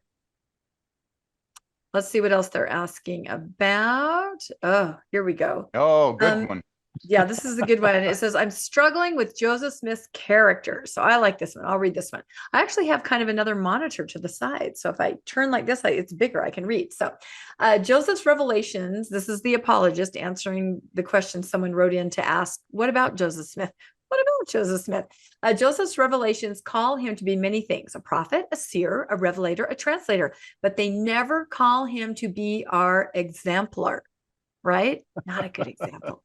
We have an exemplar already. We have Jesus Christ. So while Joseph Smith was a great, great man and often set an amazing example for us to follow, if we put our faith in his perfection, he will let us down. Of course, totally let us down. Boy, will he let us down. Yeah. Yes. Boy, will he let us down, as will everyone else but the Savior. And I don't know, in such a big way. Good heavens. Christ alone is the center of our faith. So let the prophet Joseph point you to the Savior, like pointing your eyes heavenward with a steeple. It's all about where you point someone. But keep your faith on the Savior alone. If you ever see that Joseph or anyone else has made a mistake, remember that Joseph is there to point you to Jesus Christ, and that Christ will forgive our mistakes just as he has forgiven Joseph's. If you do this, you'll be guarded against having to follow my example of wandering in the wilderness. So this sounds like an apologist that maybe, had some questions of his own, like I did for several years when I left the church. So some of these apologists have been on the other side and are now in this scenario. I'm aware of only one. Yeah. I don't know who this is. My years outside the church were hard, but I Do you want to reframe that statement? No, I do not. You're under but oath, I kept remember. searching. Rebecca, you're under oath. What? You don't know who this person is who's writing this? Yes, but I am in a mode of redacting. That's what I'm doing here. Anyway, Okay. So this person, my years outside the church were hard, but I kept searching. Although I gave up on God, God never gave up on me. So that's a great story for a missionary who's questioning, as he will never, ever give up on you. Gradually, step by step, he led me back. I'm so tremendously grateful to him for that. It really is a gospel of forgiveness. Never forget that. And the missionary says, thank you. I've been struggling with faith a bit the past few weeks. This post was very helpful and comforting. It's so very it's the helpful. idea, that Joseph does not have to be perfect. In fact, he can be a rat bastard because all he's doing is saying, don't follow me, follow that guy. And that's okay. This is the biggest wood tool. If this poor missionary ever stops and actually thinks about this dumb answer, this is the biggest wood tool it could apply to any religious leader, regardless of the depravities that they engaged in, because they're not perfect, but they're there to point us to Christ. So if they do crappy things, if they marry teenage girls, if they marry other men's wives, if they do it all behind their wife's back, their legal and lawfully wedded wife's back, hey, it's okay because they're not perfect, but he sure is doing a good job at pointing to Christ. And if I'm Christ, I want somebody like that pointing to me for other people to follow. Well, and clearly he led him back into the church so that he could work on a super secret website to help missionaries get kicked off their mission. Yeah. Good job. All come full circle. Well, and I also think it's an interesting apologetic because it definitely says Joseph made mistakes, much like anyone else you would know, so then in your mind, you just think, oh yeah, mom's made mistakes. My dad, these are not the level of mistakes, and they're not even mistakes. They're choices not mistakes and behaviors. They are not mistakes. These are revelations from God Almighty Yes. to do horrible things, Yes. atrocious things. Yes. And if you take that and compare it with other revelations, then you've got to say, if these revelations to do horrible things are not from God, then how do I factor that in to all the other revelations that Joseph Smith claimed to have received? Were they not from God as well? Yep. Again, maybe we need a website to answer these questions. It's so confusing. All right, let's see what else. Okay. This one, let's see. They're just asking about what's the best CES letter rebuttal out there. And they just mentioned some people's version of it. They mentioned, I think, Jim Bennett, I think they mentioned in one of these, he has a really good version of it. So the question is, as a missionary with no access to Google, is the 2018 release of A Faithful Reply to the CES Letter by Jim Bennett the most recent version, or have there been any updates? So they're asking questions about what materials would be the best to read, and different apologist scholars are weighing in and saying, oh, this is a good version. This is that. What's interesting is that this missionary knows about the CES letter, right? I would say that 10 years ago, missionaries didn't know about it. They know at it, they're going at it, eyes wide open, and they're trying to understand the answers. So, and I'm sorry. I'm guessing they're not learning about the CES letter from their investigators. I think they're learning about it from other missionaries. Yeah, probably. No, you're probably right. So this I think is the some kind of might bring it up, but I think you're right. I think this is Yeah. being passed around among the missionaries. Exactly. So they all work together, and and one of our sources said there's just a whole bunch of copying and pasting going on. Like everybody's, copying, pasting every answer to every question and just sharing all over the place. They have this massive trove of apologetic information to answer any possible question. And they're just copy paste, to try to get the information out there. So yes, and they have a Sarah Allen version, which I don't know about. Apparently, Sarah Allen wrote a response to the CES letter, which is available on the Cavalry Google Drive. there you go. Okay. Yeah. So they can look anything up. All right. What else are the missionaries asking? I think it's Oh, you want to go to the next one? Yes. Yes. Oh, okay. Boy, they really are. The missionaries really are asking the hard questions. Like they're asking the stuff, whether they're hearing it from other missionaries or they're hearing it from investigators. So do you want to do this one, RFM? Wow. What about electroshock therapy at BYU while Oaks was president? So here's the question. So I heard someone say, which means another missionary. So I heard someone say that there were claims made that BYU practiced electroshock therapy, true. During Dallin H. Oaks' time as university president, true. I'm adding the true parts. Yes, you are. He denied this ever took place. True, he did deny. The main people he actually said it didn't happen while he was president. The main people that I saw pushing this narrative was John DeLynn and Mormon Stories podcast. And how the heck are you watching? John DeLynn and Mormon Stories podcast, my missionary. Missionaries watch it. Well, there's part of the problem there. Podcast, and they're pushing this a lot right now. This was November 25th of 2021. So this must have been right after he went to what was it? It was over in Virginia at the law school, probably University of Virginia. Yeah, that's right. Everybody was talking about this. Yeah. Do any of y'all know what they're talking about? So this missionary, obviously from Texas. Yeah. So here's the answer. Okay. Here is the answer. Aversion therapy with electroshock was not uncommon. Okay. First thing. Yeah. Everybody was doing it. Everybody shocking everybody else. So it's okay that they were doing it BYU and that Dallin Oaks was totally down with this. In a variety of areas, lying requires intent to deceive, which is exactly what Elder Oaks did. Lying requires intent to deceive. So now we're going to parse this out and say, oh, he didn't intend to deceive. In other words, they're going to basically tacitly admit that he was wrong and that it was going on, the electroshock conversion therapy, while Dallin Oaks was the president of BYU. This person knows that. Otherwise, they wouldn't be saying this. Lying requires intent to deceive, and intent or motivation is very difficult to assess, including our own. What the hell are you even talking about? You're saying we can't even figure out if we are intending to deceive somebody else? You're a nut. This is crazy stuff. What you're trying to say is you dumb missionary, you don't even know if you're trying to deceive somebody else. So how on earth can you judge Elder Oaks if he's trying to deceive somebody else? Sounds like he's trying to deceive this missionary as to whether you can deceive yourself. Yes. I think Oaks' memory simply failed him from something 50 years ago. Okay, first off, that's BS. That's total BS. Elder Oaks, maybe his memory failed him, but I don't think so. Because later on, after it was shown absolutely on the internet and everywhere with documentation and his signature and his name on documents related to electroshock conversion therapy while he was the president of BYU, it was proved that it was happening while he was the president. Okay. And then it was presented to Elder Oaks. He was confronted with this and asked if he wanted to change his answer. This is days later, after lots of thought and the ability to look at the record. He declined to change his answer. Okay. That's intent to deceive. That's not hard to prove.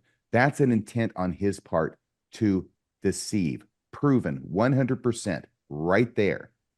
For what it's worth, Gregory Prince is an LDS researcher who has a lot of sources, but he also has a pretty strong interpretive bias.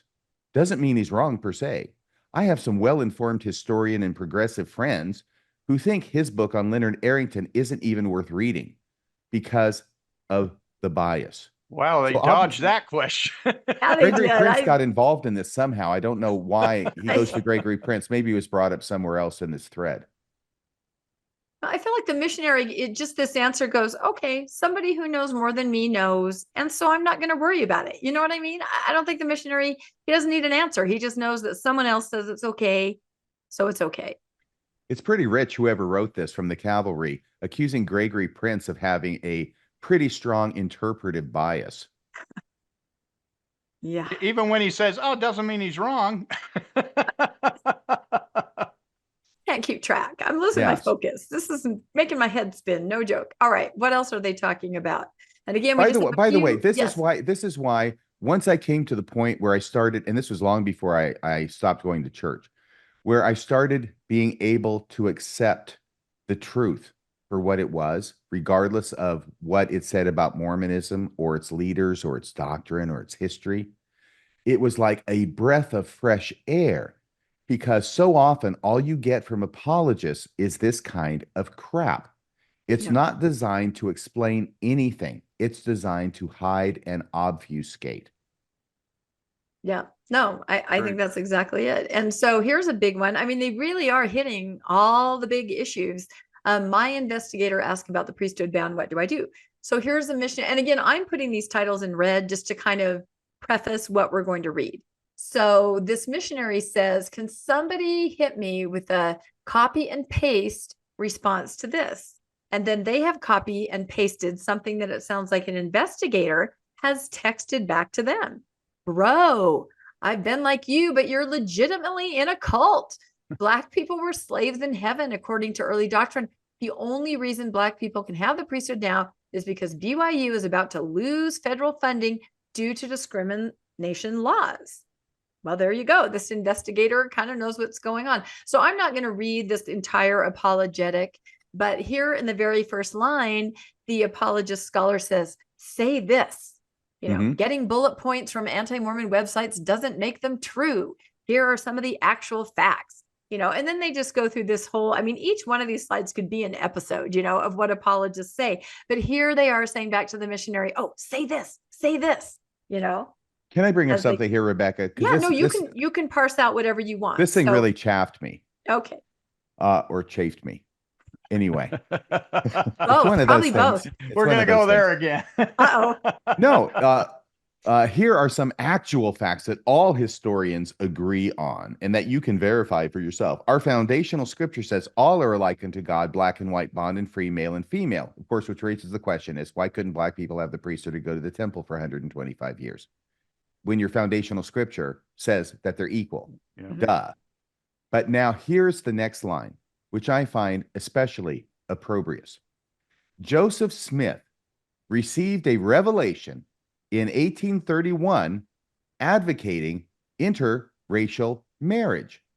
And then it goes on, he instructed that Black men, beginning with Elijah Abel, be ordained starting in 1835. So this apologist, this scholar, is trying to show how progressive the church has been since its earliest days and wants to talk about interracial marriage. Now, what this person has to be referring to here, unless I'm very much mistaken, because this person is not describing it accurately or fully, this 1831 revelation, what this is a reference to is a revelation that was purported to have been received by Joseph Smith in 1831, telling the missionaries who were going to the Lamanites that they could take plural wives among the Lamanite women, okay? The Native American women.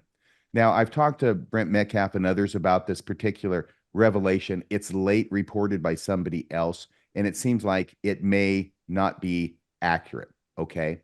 But this person, this apologist, this scholar is trying to use, I believe, a revelation, a purported revelation to Joseph Smith to take plural wives among the Native Americans from the Mormon male missionaries who are going out to preach to them, and using that to say that Joseph Smith received a revelation in 1831 advocating interracial marriage. I think that is problematic. I think that is not giving the whole story. It's something where the apologist can say, I'm so proud of myself because everything I said in that one sentence is technically true. Mhm. But the rest of the story is what the apologist does not want to say, because that's what apologetics is about. It's about keeping the other person in the dark about all the bad stuff. But here, where they take bad stuff and then try and use it in a positive way without telling you the whole story, yeah, I got a problem with that. Well, it's problematic because Brigham Young then later said, right, that any offspring of an interracial union, something about am I getting that wrong? Have you heard that before, RFM or Landon? Offspring? Yeah, Well, I like they definitely were- heard that, yeah, that children of Yeah, interracial should be couples killed. would be, Yeah. I've heard that as well. Yeah. So I think it was Brigham Young. Someone correct us in the chat. Dan Vogel, where are you? Anyway, I know it's not how they're saying. So yeah, and this goes on and on with all the bullet points that probably most of you have heard. But again, they're just trying to make this missionary who's relaying a question from his investigator. They're trying to give him the ammunition. And going on, after Elijah Abel, as a candidate for president in 1844, Joseph proposed a plan for how to free all the slaves without leading to a civil war, period. Without saying that the way was to use federal money to purchase the slaves from their masters in the southern states and then send them back to Africa. That's the rest of the story. Yeah. There's always conveniently the rest of the story that's I think they left out that Utah allowed slavery as part of its Again, each slide could be an episode. It really could. But okay, let's see what else. Oh my goodness. All right. Okay. I was reading some of those statements. Yeah, no, I know. Okay, fine. If you want to go back and read everything, I was just trying to be more time sensitive for everybody. Well, the thing on the right was just the whole BS about how the black skin in the Book of Mormon isn't black skin.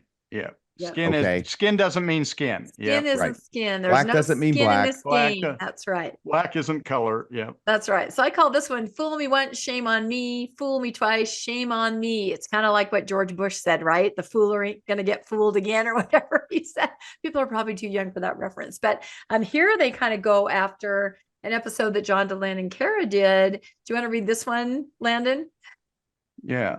It says, like observing that all non-Hindu scholars reject the Bhagavad Gita as a historically accurate or authentic scripture. So what? That just begs the question of whether that work of scripture is actually true. Anti-Mormons will combine some true facts with a bunch of very biased interpretation in order to mislead you. Whoa. What we just read. Full stop, Landon. Full stop. Uh-oh. That's exactly what they do. This is exactly what these pinheads do, and they just describe themselves, and we just saw that on at least 2 occasions in the prior post. Anti-Mormons, i.e. the scholars at the cavalry, apologists, will combine some true facts with a bunch of very biased interpretation in order to mislead you. It's as true as of the cavalry as it is of the church, so that's probably where they learned it. They came by it honestly, at least. The true facts are the bait, like a piece of ham wrapped around a hook. Once we've gotten you to swallow their deceptive hook wrapped inside an actual fact, they'll try to reel you in. What else do you see here? What are the patterns in their distortions and deceptive persuasions? How are they transforming the facts to serve their agenda? And how can you recognize this in the future? Guard yourself against and others against it, and help your friends see through it. Post your answers in the comments. Yeah. Those don't seem like leading questions at all, do they? No. Well, and you notice if we read through all this, how many times they say, "Oh, I don't have Google, so I can research that." Why don't you have access to Google? Why aren't you allowed to read books not produced by the church? Because in them you might find some sliver of truth that just starts to crack your foundation. But as long as you're reading only church books and church narrative, they know that they can control the narrative and they can give you these type of answers. Yeah, I like how the picture they chose, they look so notorious, don't they? It's like they just, And then there were a series of posts that I decided to delete just for the sake of time. But, yeah, I took them out at your behest, RFM. I did. They were, John and Kara had gone through claims about Joseph Smith. And so they were debunking the claims that they had. It was a whole long couple lists, the same kind of stuff, just the wiggly words and the apologetics, because these are things that missionaries are going to hear. And I will tell you, missionaries do watch Mormon stories. I know personally they do. And also John DeLann has told me, they're watching us. There are viewers. And I think maybe they have in mind, we got to watch the antis to see what's really happening. But then what happens is they're going, that's interesting. Hence posts like this, right? Where they have to say, it might sound true, but it's just ham on a hook. Ham on a hook. Ham on a hook. That's right. I think I just made that up. That was good. All right. Here's a good question, RFM. What about this one? What about Scripture Plus? That's a website, by the way. Yeah. What about Scripture Plus? Is it reliable? The cavalry says. This is the question. How reliable is Scripture Plus? Yeah. Thank you. I have been talking with missionaries in my district and ward members about the app, and a lot of them have no information about it. Also, as missionaries, we don't have access to the app. if you could inform me about Scripture Plus and Scripture Central, that would be great. Yeah. Hashtag Scripture Power. That's interesting to me that they don't have access to the app on their mission of Scripture Central, which is supposed to be, pretty much church sanctioned. Do you think they have Book of Mormon Central? Are they able to watch a marvelous work? Well, Scripture Central, I think Scripture Central is now the family. It's the family group of Book of Mormon Central, Pearl of Great Price Central, under something the else umbrella, Central. like Mormon Umbrella. Discussion. Yes, thank you. So here's a missionary asking for information about an app that he or she is forbidden to have access to on his mission. And I guess it doesn't matter if it's reliable if you can't access it. Right. Oh, I guess that's true. And here comes the moderator from the cavalry. We work hard to be as reliable as possible, and I think we've just seen some examples of that. Scripture Plus is designed to send you to the Scripture Central website, where the actual scholarship is and where everything is footnoted. Scripture Central has multiple subdomains: Book of Mormon Central, Pearl of Great Price Central, Doctrine and Covenants Central, Evidence Central. Wow. And they were starting on Bible Central when they combined all of the sites into Scripture Central. On those subdomains, there are articles titled either No Whys or Evidences. These are all footnoted. There's no magic in footnotes, by the way. Okay. Yeah. It's just smaller writing. It doesn't mean anything. Footnotes are the last refuge of a scoundrel. Yes, like patriotism, footnotes can be the last refuge of a scoundrel. You heard it here first. These are all footnoted. There are also corresponding videos for a lot of them. Book of Mormon Central also has an archive that's awesome with about 13,000 documents in it so far. That's incredibly useful as a research tool. There are 2 apps currently, the Know Why app and the Scripture Plus app. I'm working on another new app called Defend the Faith, which will be out later this year. And there's another app coming as well that is supposed to combine the Know Why app and the Scripture Plus app. We're also working on revamping the old Encyclopedia of Mormonism with updated articles highlighting the newest research. If you have more specific questions, please let me know.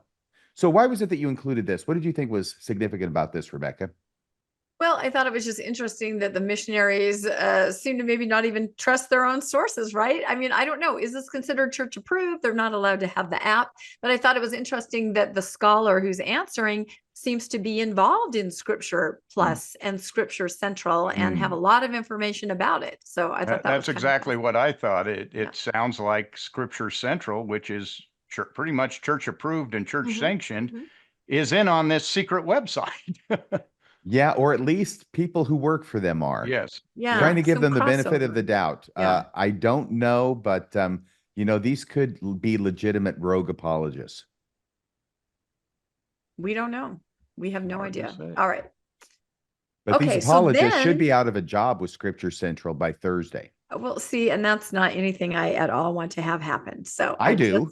I want them out of there. I don't. Everyone can do what they need to do. So, okay, another part of the source of the speaking of, sources. Kwaku. And exactly. So they're asking questions about people, because I'm sure they probably watch Ward Radio. They watch some different things. Believe me, missionaries have access to a lot of stuff. I know they're not supposed to, but they do. They watch it. And so somebody is going to ask about Kwaku.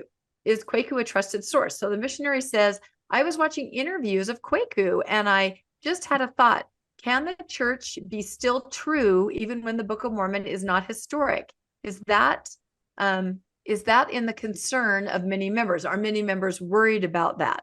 I know the official position of the church is that the Book of Mormon being historic, but the Book of Mormon can still be true after it being not historic, right? What are the arguments here? What do you think? And I wonder, since they brought up Kwaku, his whole series, or was it a series or just one really long ass interview with Kara, right? Where he kind of talked about some stuff like that, about historicity. Kara Burrell. You know what? I'm so sorry. Okay. I'm sorry, Kara. For some reason, I have like a brain glitch and I cannot say your name. The amazing nuance hoe. That's what I'm going to say. Anyway, he did an interview with her that was really lengthy and he did express some views that were kind of like that, some wiggle room on historicity, some things like that. So I wonder if this missionary saw it. So they're saying, is Kwaku okay? Because he's bringing up these ideas about historicity. How do members feel about this? You know, all kinds of things like that. So instead of answering the question about historicity or the Book of Mormon, or is this something regular members are worried about, the apologist says probably best to avoid Kwaku. Well, there's something we can agree on. Which And I isn't think, Kwaku I think we part can of all get Scripture behind that Central? answer. wait, what? Yes, he Isn't is part of Kwaku Scripture part Central. of Scripture Central? Yes, that's why I'm so confused about who's with who. I think we I need don't like a think big so. whiteboard with. Not that I know. When we did our Scripture Central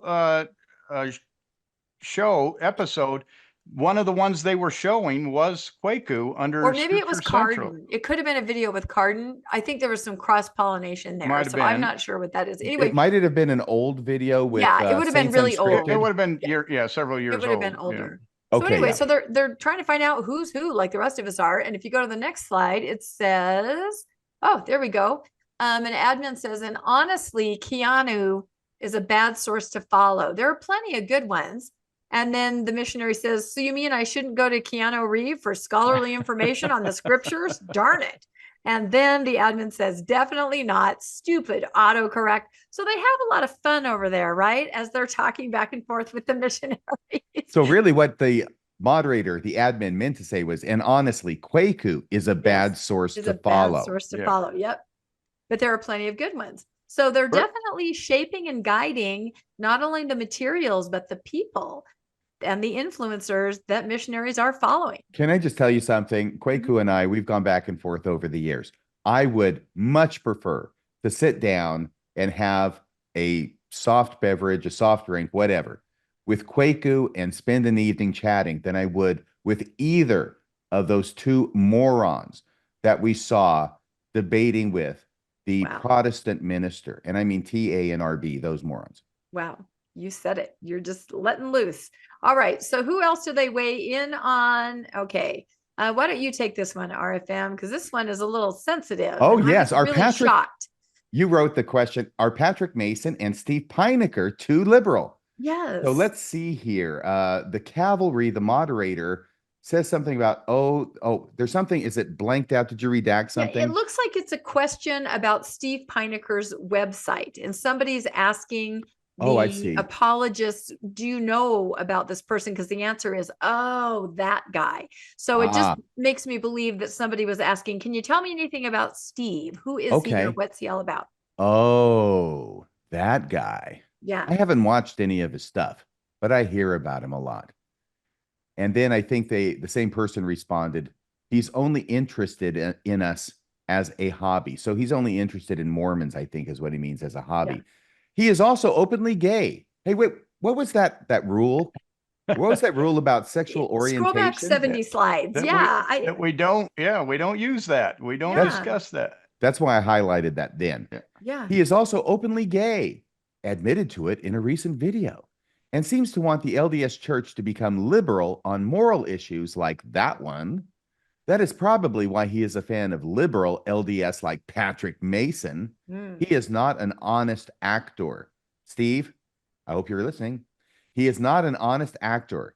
And that is me trying to be polite. Oh, dear. And if so, I would keep away from that snake, Pinecker. We really? don't denigrate anyone either. Wasn't that one of the rules? Yeah. Let's see how snake-like I can be. Oh, and this is just absolutely ridiculous. And I take complete offense. Steve is one of our very favorite people, and he knows more about Mormonism than any Mormon. I'm not kidding. He knows this stuff, and he's a wonderful person. And ironically, this is hilarious. He loves the missionaries in his area. He takes them out to dinner. He's always posting pictures of his wonderful interactions with missionaries. He's taken them to interfaith gatherings and things like this. So for this website and these apologists to treat, our friend and just an amazing person like that, yeah, that kind of makes me sick. Sorry, Steve. And Steve Steve's speaks aware of parcel. his, what? He also speaks parcel tongue. Parcel tongue, that's right. And Steve, Steve just recently put out a video about his critics. So I think he is aware, that there may be some people that are not being very Christ-like, but this is just ridiculous to see and to say this to missionaries, because Steve has awesome content on his channel.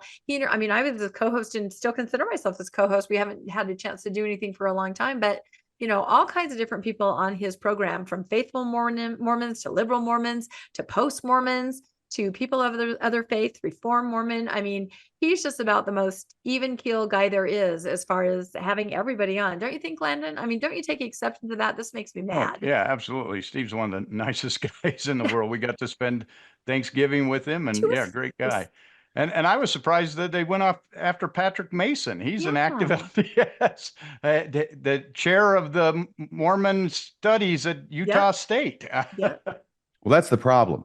These guys are not on board. They don't believe the correct things, and they don't defend the church in the correct way. And I agree. Steve is the nicest snake I've ever met. and this just makes me think, who else are they talking about, and what else are they saying to missionaries? Because this is a small portion of what's out there. Is nobody watching me? That's what I want to know. Because look at this. Look at what this is suggesting, is that there's this massive, well, let's say substantial group of actively serving Mormon missionaries who are watching Kwaku interviews. They're watching Patrick Mason. They're watching Steve Pinecker. They're watching Mormon stories. Right. They're watching Mormonish. They're out there watching all these things that they're not supposed to be watching. And they're not when watching the hell you. are they preaching the gospel? Yeah, and they're not watching you. That's what I don't understand. I think they are watching you. I think we just RFM isn't in the gray area. They don't need to ask. Oh, that's what it is. I don't have to ask. They know. They're wildly entertained by us. So I think we're at the end of the little clips that we had. Yeah. And now, interestingly, as we discussed this, RFM had some personal experiences with something similar like this. So I thought this was fascinating. Yeah. And I wanted to bring this up so people can know that I actually mean what it is I said at the top, that I think it's ridiculous to be interfering with missionaries on their mission. I have had 2 missionaries, or people who represented themselves as being missionaries, reach out to me in direct message on Facebook. This one was from November 10th, 2020, 8:45 a.m. Hey, Radio Free Mormon. I am a currently serving missionary. I have many thoughts on many of your podcasts. I am listening to your episodes on Pharisees. I cannot tell you how much I agree and appreciate these episodes. As you can imagine, Phariseeism is alive and well here in the mission field. I just want to say thank you for your episodes and thoughts. I did not respond to that. You'll see there's no response. I just let that one lie, because I'm not going to be contacting and sharing information that might be harmful to a missionary's testimony, to their mission, to just to goof with that. I'm trying to choose a word that's not socially objectionable, that I'm not going to try and mess with that, because that's not my position. That is not how I see my role. And the following year, I received another DM from another missionary that I did respond to. Okay, this is June 13th, 2021. I received this message. Hello, you don't know me, but I'm a missionary in the field. I love your content. I'd like to offer my services. I don't know if they're publicly available, but I can offer to send you the weekly missionary devotionals every Thursday. Let me know if you're interested. So this one I did respond to.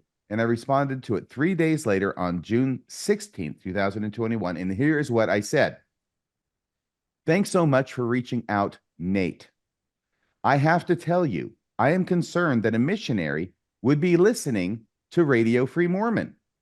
Does your mission president know about this? Do I need to contact him?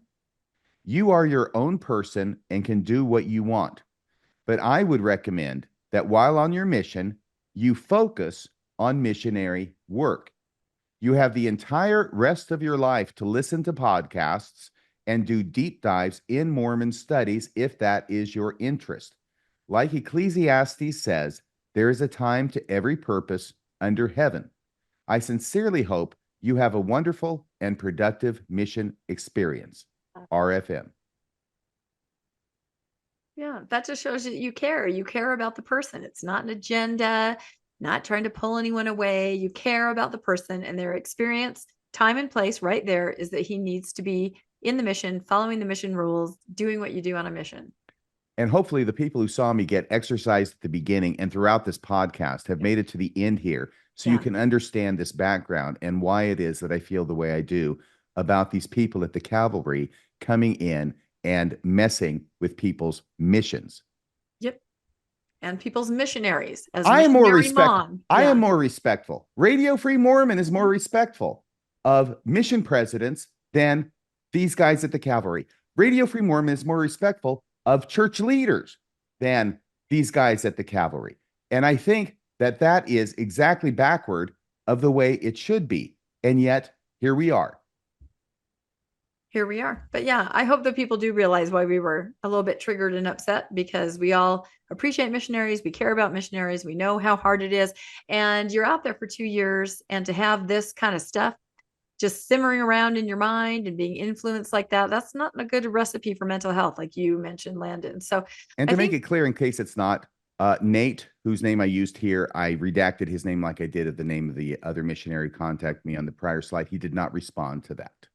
Yeah. Okay. Well, then he probably thought you're right. I should just be in the moment, be in the present, do what I'm doing. Let's not confuse everything, and let's just be a missionary and do missionary things right there. So, and I think that brings us to our very final slide, where I just kind of put out a couple questions that we can talk about briefly, because I know we're long on time, but this was a lot to go through. I mean, it really was. Should missionaries be getting information from sources outside the mission? I mean, there it is. That's the question. This is what this is all about, the Cavalry. And then the fact that this exists, could the LDS Church be turning a blind eye to this? Landon, what do you think? On the first question, I'm someone who does not believe that you should block access to information. So to me, you should be able to access any information that you want while on a mission, so that you can accurately study and find out what is truth. That's what you're supposed to be teaching. Could the LDS Church be turning a blind eye? It seems highly unlikely to me that we know about this and they don't. With what, 10% of the missionary force, none of those missionaries have ever spilled the beans or said anything to anybody. Several of these apologists are well-known apologists who are highlighted often in church apologetic articles and whatnot.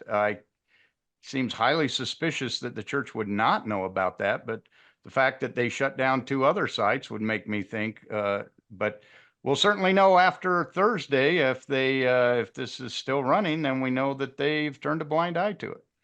That's exactly right. That's my thought. Okay. Because I don't know. It seems hard to believe that they couldn't know about this.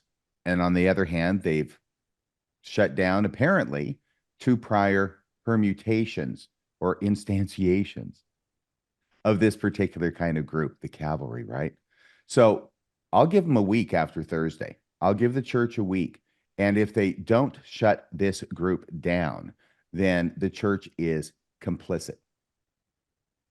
Wow, you threw down the gauntlet right there. But we want Aaron Sherinigan to announce it. Oh, there you go. Let's throw everything in at once, right? That's perfect. And I think you should probably send this information after Thursday to it's Peggy Fletcher Stack. Oh yeah, the Tribune. You should probably just send it to that other reporter. Tamara. Yeah, Tamara. I sent her a lot of stuff, and they've done some things on some of the things that we've covered here on Mormonish. Yeah, she's a go-getter. She might take this and run with it. I think she should. She is sharp. Absolutely. I've interacted with her and she's really good. So, all right. Well, do you think that we've done a good enough job explaining what this is and explaining our motivations for bringing it forward? I hope we have. Any final thoughts or anything left to say? Oh, this is ground zero for the nuclear blast that's going to level the Cavalry. Really? Ground zero. Maybe I'll put that on the thumbnail. I don't know. Well, again, my thought is just for the missionaries. When I saw those little missionaries on Zoom meetings, I just felt, as a missionary mom, I would not want my child to be doing that, because I don't know who these people are. I don't know what they're saying to my child. I don't know what information they're giving him. I don't know how my child is receiving it. I don't want this to be happening to my child.